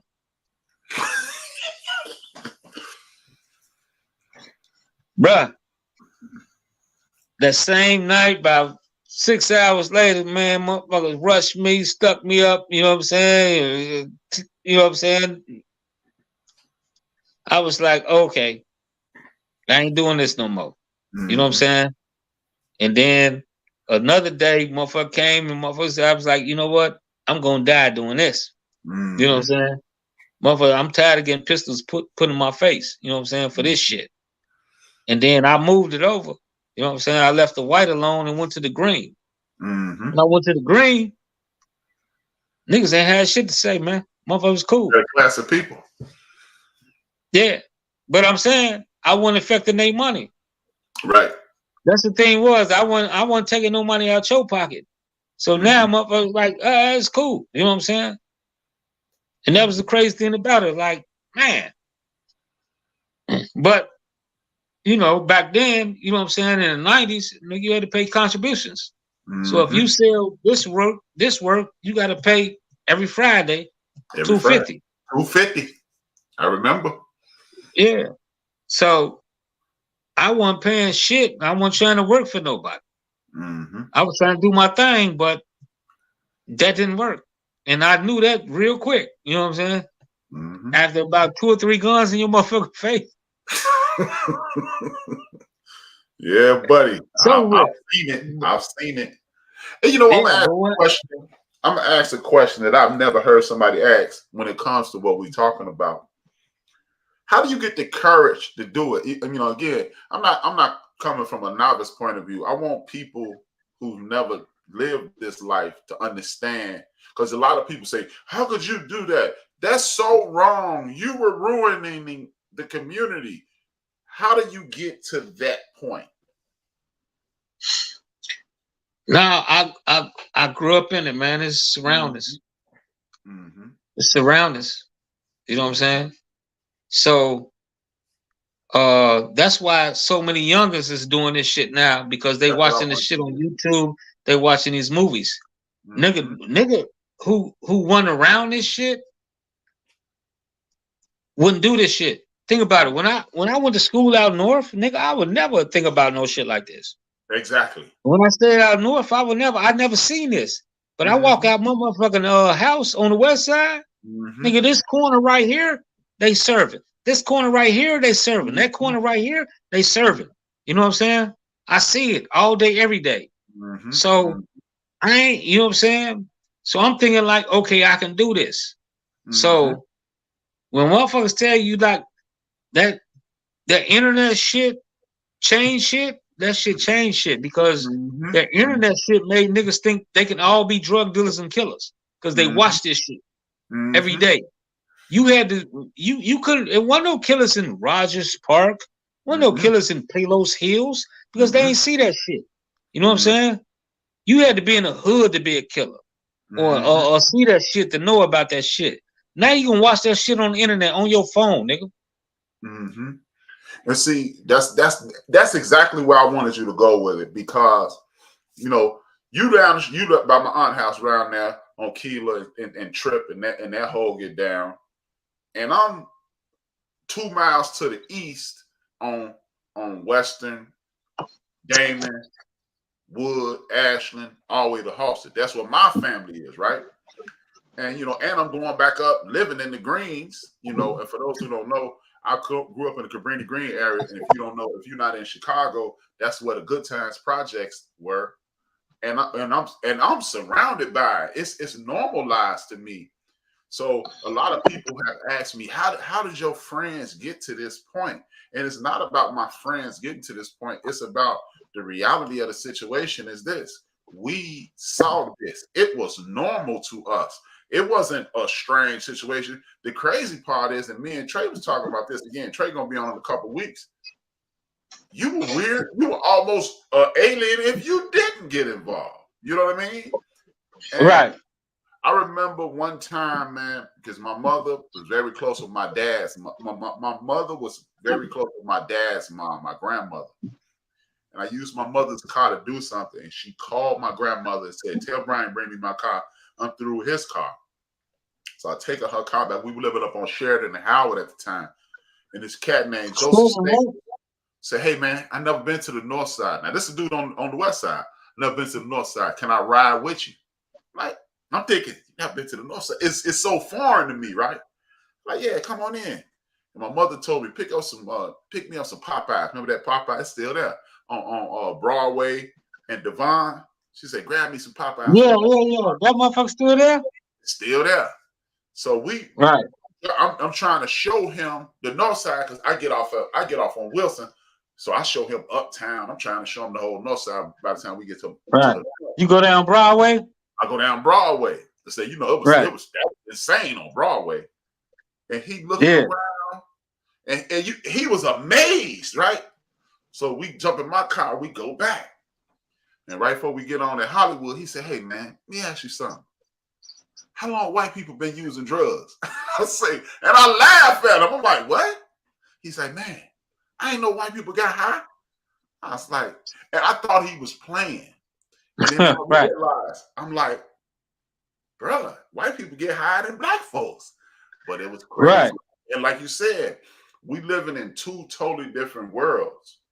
You living in the world where you got killers, drug dealers, drug addicts, gangsters, gangbangers, hookers, and then you come and then you drive and see all these nice tall buildings, these pretty clean streets, these Asians, these Africans, and white drug addicts, and it just blew his mind. And that's why I asked you that question.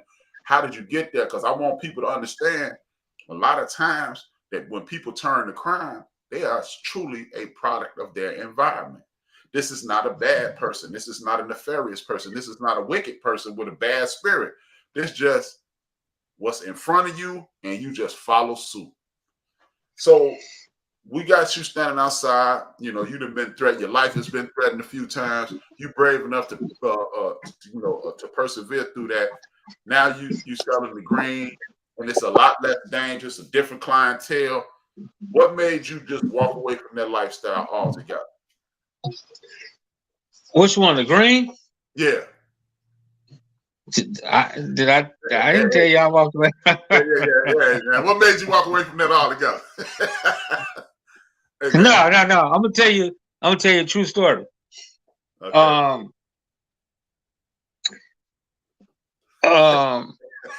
I did. This might sound crazy. I did 20 years doing that shit, bro. Mm.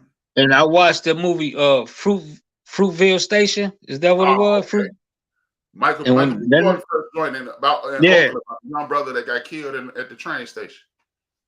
And he poured his weed out. Was like, I'm doing it. I did 20 years. I sold weed for 20 years, man. Straight. Mm.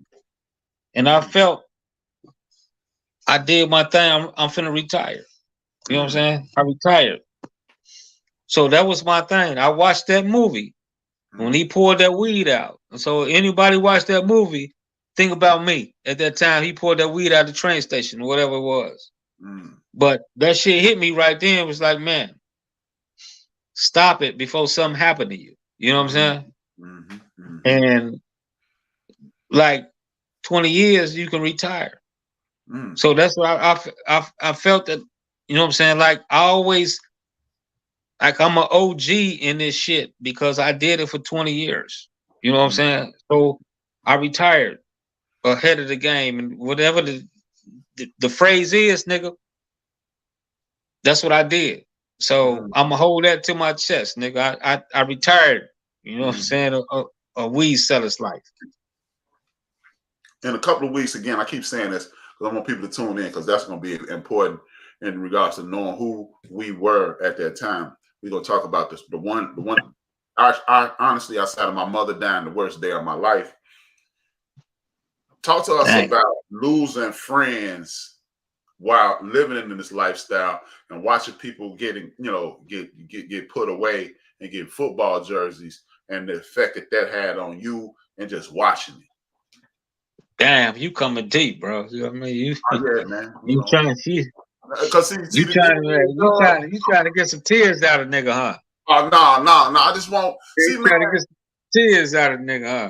No, see, I ain't mad at you, man. I ain't mad at you. I feel it though. It ain't that, Dub. It's just a lot of people hear you say these things and they see people do these things and they equate what they call the law, because we living in a criminal enterprise and we live at a crime scene because the land we live on was stolen and people got murdered and killed to get it. So I don't want to hear about no law. But people see things as criminality and they go, how could they wave their finger? How could you do something like this? What about the community? But they don't understand the person on the other end of that transaction is not a horrible person. This is a person who's in survival mode. I'm trying to see next year. I'm trying to see next month. I'm trying to make sure my children and my wife and the people around me are safe. So I want people to understand the trials and tribulations of a person living a street life. I ain't trying to get you to cry. No, we ain't trying to get you to cry. And I don't even want to touch you on that level, but I just want to understand that it's human beings living this life. So we need to treat y'all as such. Yeah. No, I was just tripping on that shit, nigga. But reality is, man,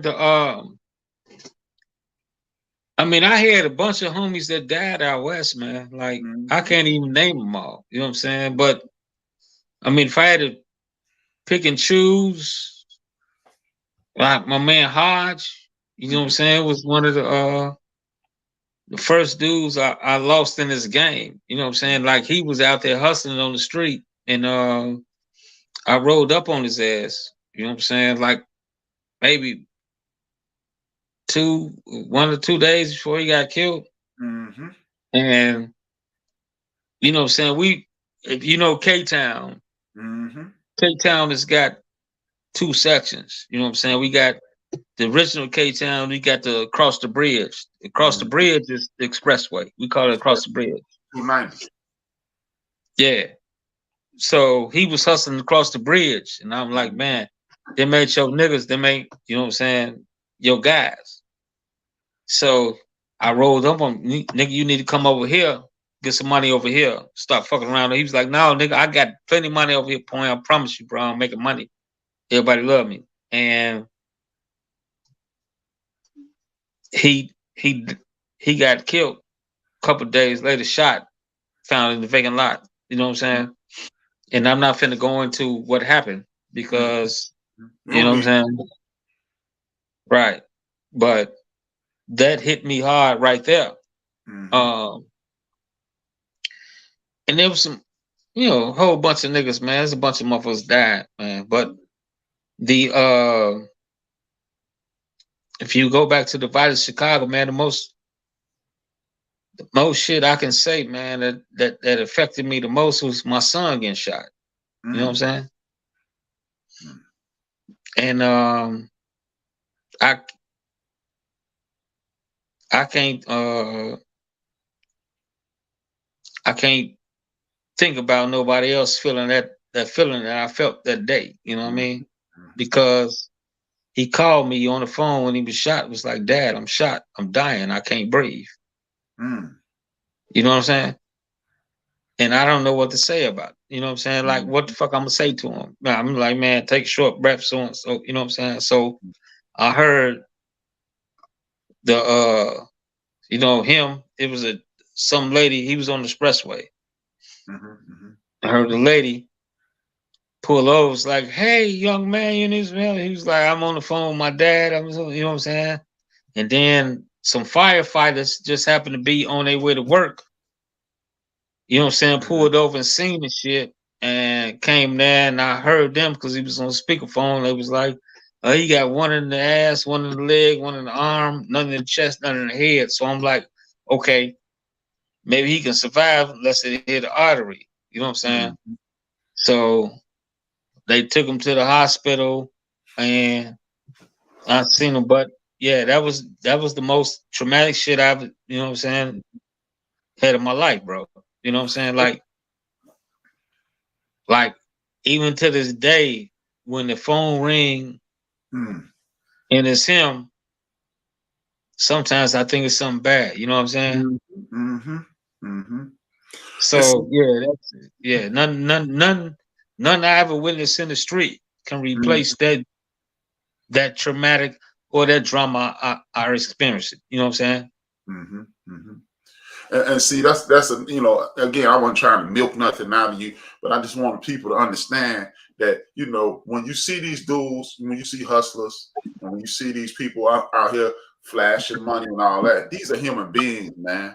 And people are dealing with things. You know, ain't nobody went to the unemployment office and say, hey man, what y'all got? Oh, y'all got the weed, man. Oh, that's what I'm gonna be. Oh, you know, I'm for the sales and heroin. That's what I'm gonna do. These are life choices. You know, yeah, everybody always say, you know, I got friends. I got friends as high as CIA officers, and I got friends as low as dudes who standing outside right now at this very moment doing their thing. And I want people to understand that everybody from the top to the bottom and everybody in between, we are all the same people, man. And don't nobody just say, hey, man, you know, it is some people, you know, let me correct myself. There are some people that walk the earth that say, I'm going to be a criminal and I'm going to do whatever I got to do. Oh, yeah, they out here right now. They out here. But most of us. They out here right now. Yeah. When we grew up, they weren't out here. Yeah. You know what I'm saying? They weren't out here. When we grew up, they weren't. It's just what it was. I don't consider myself a criminal. You know, although I did criminal shit, I don't consider myself a criminal. Exactly. You know what I'm saying? But I was, if I would have got caught, I'd be like, yeah, you a criminal. You know what I'm saying? But I don't consider myself a criminal, though. Hey, what's that rapper said? It ain't illegal till you get caught. Right. I can't forget what MC said. He said it ain't illegal. I did some criminal shit. I promise you, man. I promise you, bro. I was, you know what I'm saying? I did some shit, but I don't like, I've never been like a nigga who like, I'm finna live a life of crime. I always tried to get a good job. You know what I'm saying? While I was doing this shit. Right. And see, talk about that, man. While you out in these streets, you doing your thing, and in your mind, I mean, it ain't your mind. You are in survival mode. I'm living. But simultaneously, you chasing your dream on this MC thing. You chasing your dream on this musical situation. You feed your children, but you also trying to leave this behind. And what's talk to me about that? Nah, it's my son, man. My firstborn. Firstborn was born in 1995, man, 12/29. And once he was born, I had to do something different. But I still wasn't doing nothing different because I wasn't staying with my old lady then. I'm still out west. I'm good. I gotta watch him on whenever. Yeah, you need to watch your son. Okay, I got him. You know what I'm saying? My grandmama in them house, they love him. They used to call him Chili. Hey, Chili. Remember Chili from the cartoon? What's it, Tom J, whatever, you know what I'm saying? The Chili, remember, they just call him Chili. Yeah. They just call him Chili. They watch him with no problem. They love him. You know what I'm saying? I still can run the streets and do what I do. And one day my old lady said, hey, my mama kicking me and your son out the house. I'm finna get an apartment, nigga. You come get me, or you can't. And I was like, I got you. And so that's when I became a man. You know what I'm saying?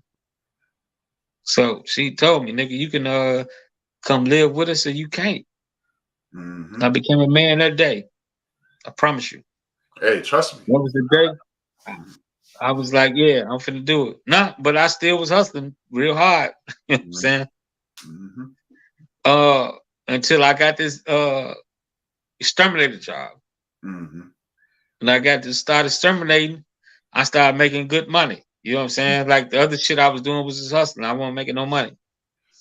I started exterminating, nigga. I was making fucking $33,000 a year, nigga. I thought I was balling again. Yeah. Back then you was old. Right. That was 97, nigga. 33,000. I don't even know how much that is a week, but nigga, I'm good. And I bought a house. You know what I'm saying? Mm-hmm. I got my credit up. I bought a house. I bought a 2-bedroom, 1-bathroom house in Calumet City. You know what I'm saying? So I told my old lady, nigga, I got a house and son, nigga, what's up? You know what I'm saying? I'm doing something. Mm-hmm. We balling.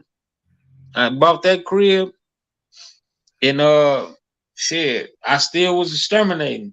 Mm-hmm. And then I started stacking money because my mortgage was only like fucking $600 a month.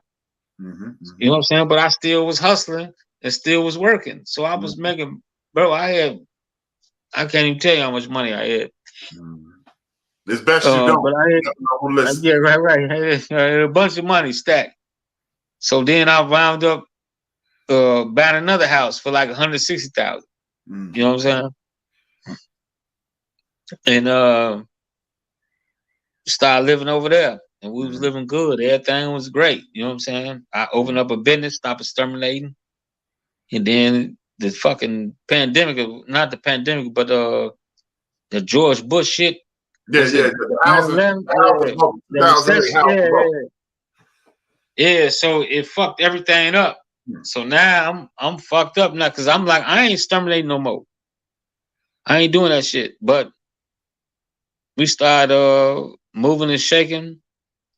And I told my old lady, I said, hey, fuck this house. I ain't finna, the mortgage was like $1,600 a month. Mm-hmm. So I was like, yeah, I ain't finna pay $1,600 a month. And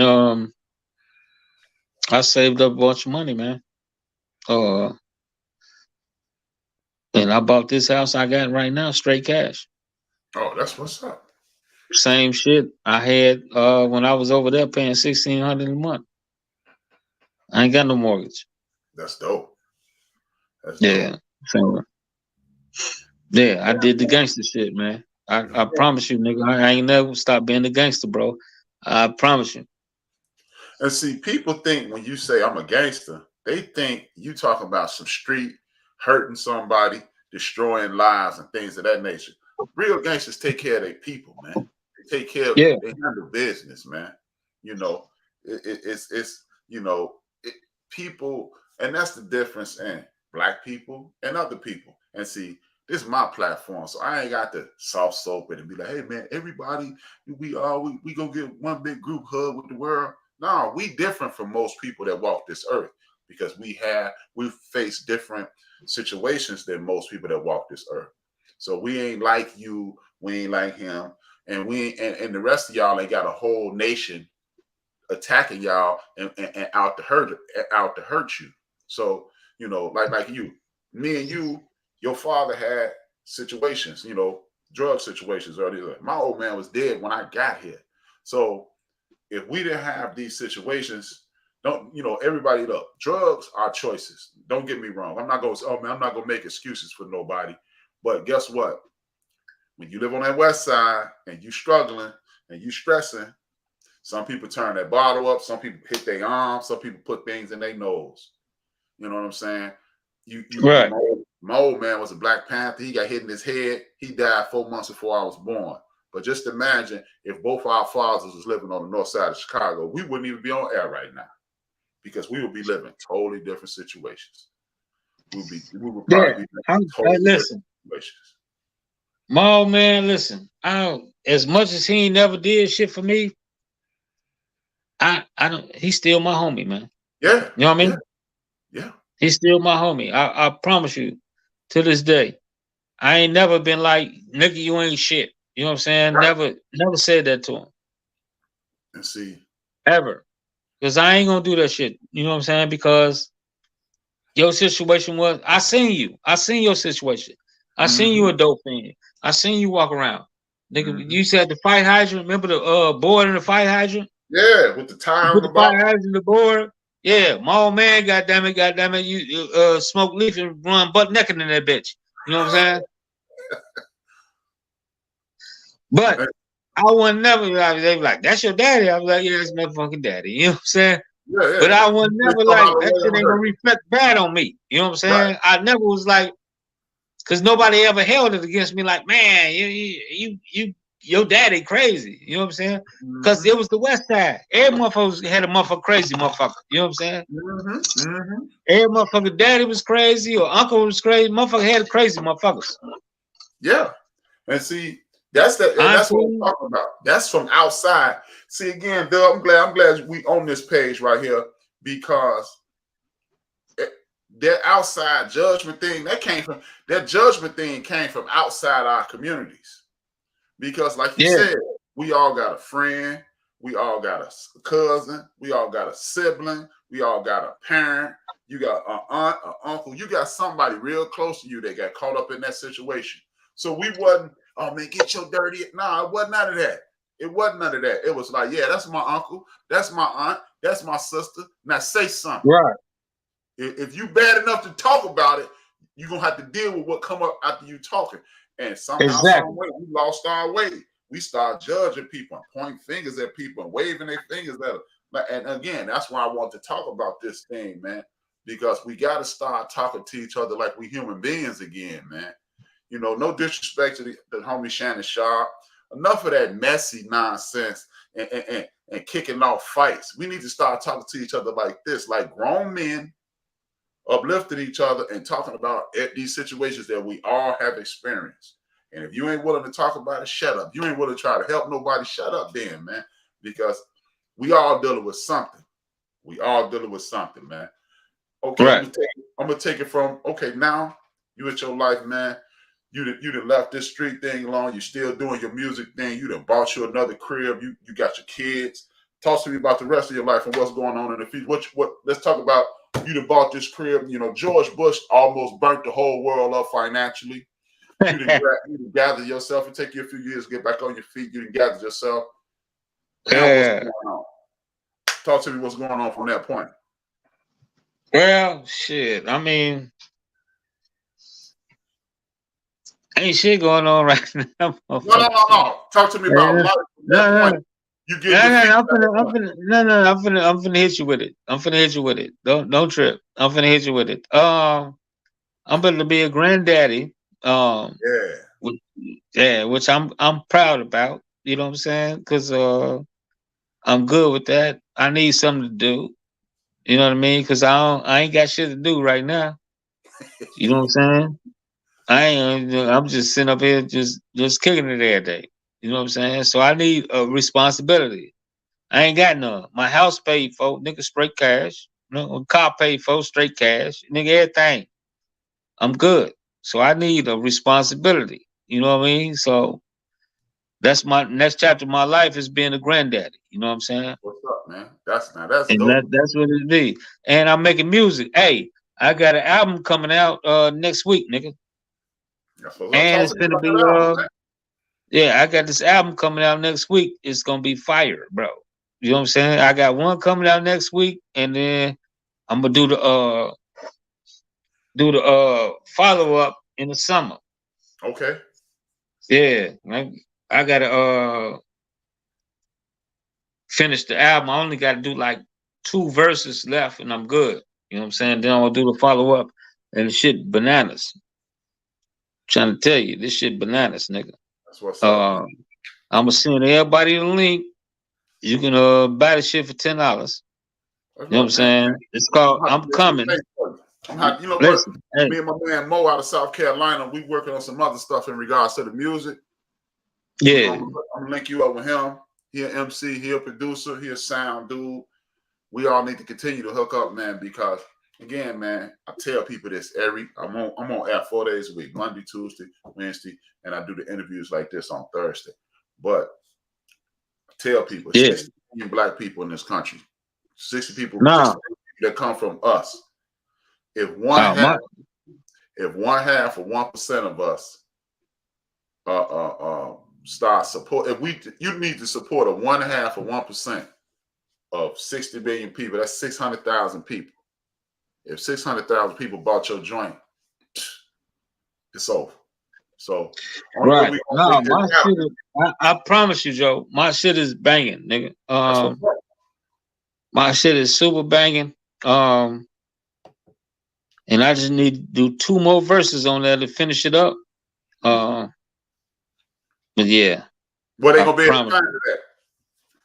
I'm gonna send the link. I ain't got it yet till I finish it. When I get the link, my son gonna send it to you. Okay, cool. Because he gonna do all that shit. He do the marketing and everything.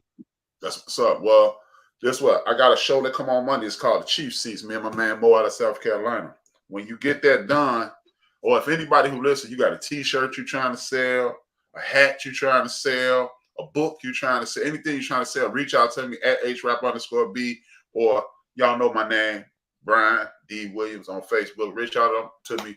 I'm gonna help you promote it. I ain't trying to charge you nothing. I'm trying to make everybody in this joint comfortable. Cause see, people be thinking I want to be a millionaire. Man, being a thousandaire is real good right now. We need a whole bunch of thousandaires.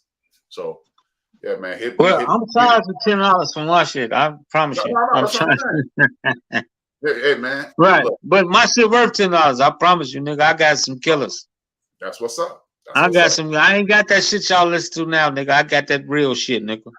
I got that real shit, nigga. I promise you, bro. I got that real shit you gonna hear, nigga. And I'm gonna follow it up, nigga. In the summer with the second one. The first one is called "I'm Coming." The next one is called "I'm Gone." So that's gonna be my last one.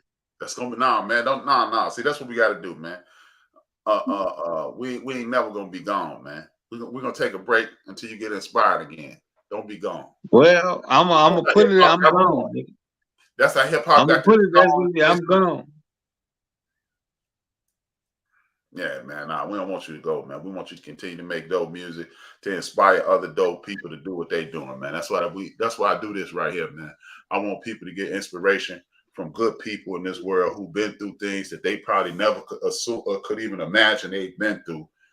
Introducing good people, you know, like I said, at the top of the show, yeah, you know, it's cool to have X-Man McDaniels, Ross Strickland, Kenny Anderson, Nate Jones, Raz. Hey, listen, that should be hard, bro. You know what I'm saying? Like making this music I'm 52, man. That should be hard, man. Hey, man. You know what I'm saying? It was good at 26, nigga, 26 years ago. Yeah, I could have did this shit with no problem. Yeah. 52, man. It's hard, man. You know what I'm saying? Dope. See, that's the thing. It's hard being dope in this world. And we living in a whack world right now. It's hard being dope, man. And then I don't want to give you no whack shit. So I'm telling you, the shit I send you, nigga, this 100, bro. I'm trying to tell you, nigga, it's the best shit you're gonna hear. You gonna bump this shit all summer. And then when the summer ends, nigga, I'm gonna hit you with the second one. You know what I'm saying? Let you know. I need you to. I promise you. But I need you to hit me with something next summer too, though. That's all I'm saying. When you see how we vibe off this one, I need you to hit us with something else next summer. Even if it takes you 5 years. Hey, listen, God, whoever willing, I'm gonna do it. But I'm telling you, nigga, this shit right here, this one, the album I'm finna drop right now, killer. And the next one, killer. I already got it. It's Maniac. Look, I got my man Fly Time. I got my man Fly Time, Virginia. I got DJ Mad Knox and DJ Mooka Dean in Jersey. I got people in Philly. I got people in Baltimore. I got people out in LA. My man DJ D Great. I got people all throughout Texas. I got people throughout the South.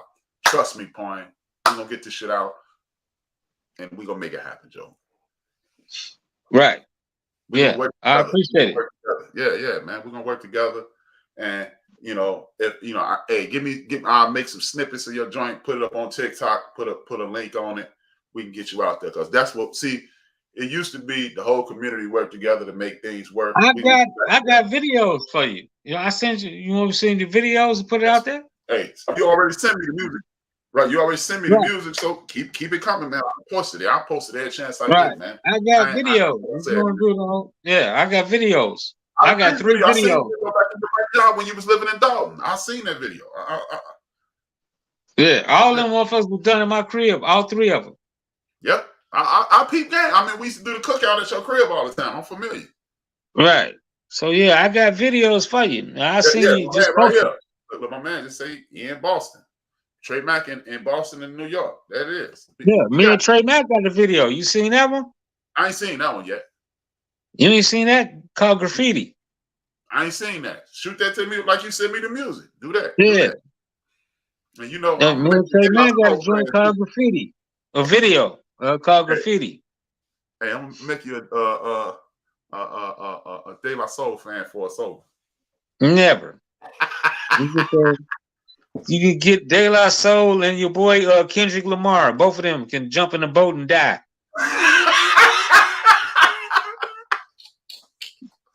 Right. Tell them niggas go on the Titanic. Fuck both of them. Hey man, we don't want them to die. Well, okay.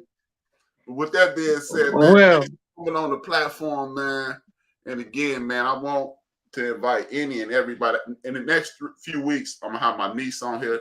She's a world-class gymnast. She was inspired by Gabrielle Douglas. I'm gonna have my little man Austin Alexander. He one of the top defensive backs committed to the University of Kansas. I got my man Trey Mack coming on my next 3 guests. I'm gonna just keep making it happen. I want to introduce everybody to everybody so we can understand that we are family. Thanks, Doug. It's always good to see you. It's always good to chop it up with you, man. But everybody, bro. If y'all haven't, go to, you see it at the bottom of the screen, the End of the Bench Media. Subscribe on YouTube.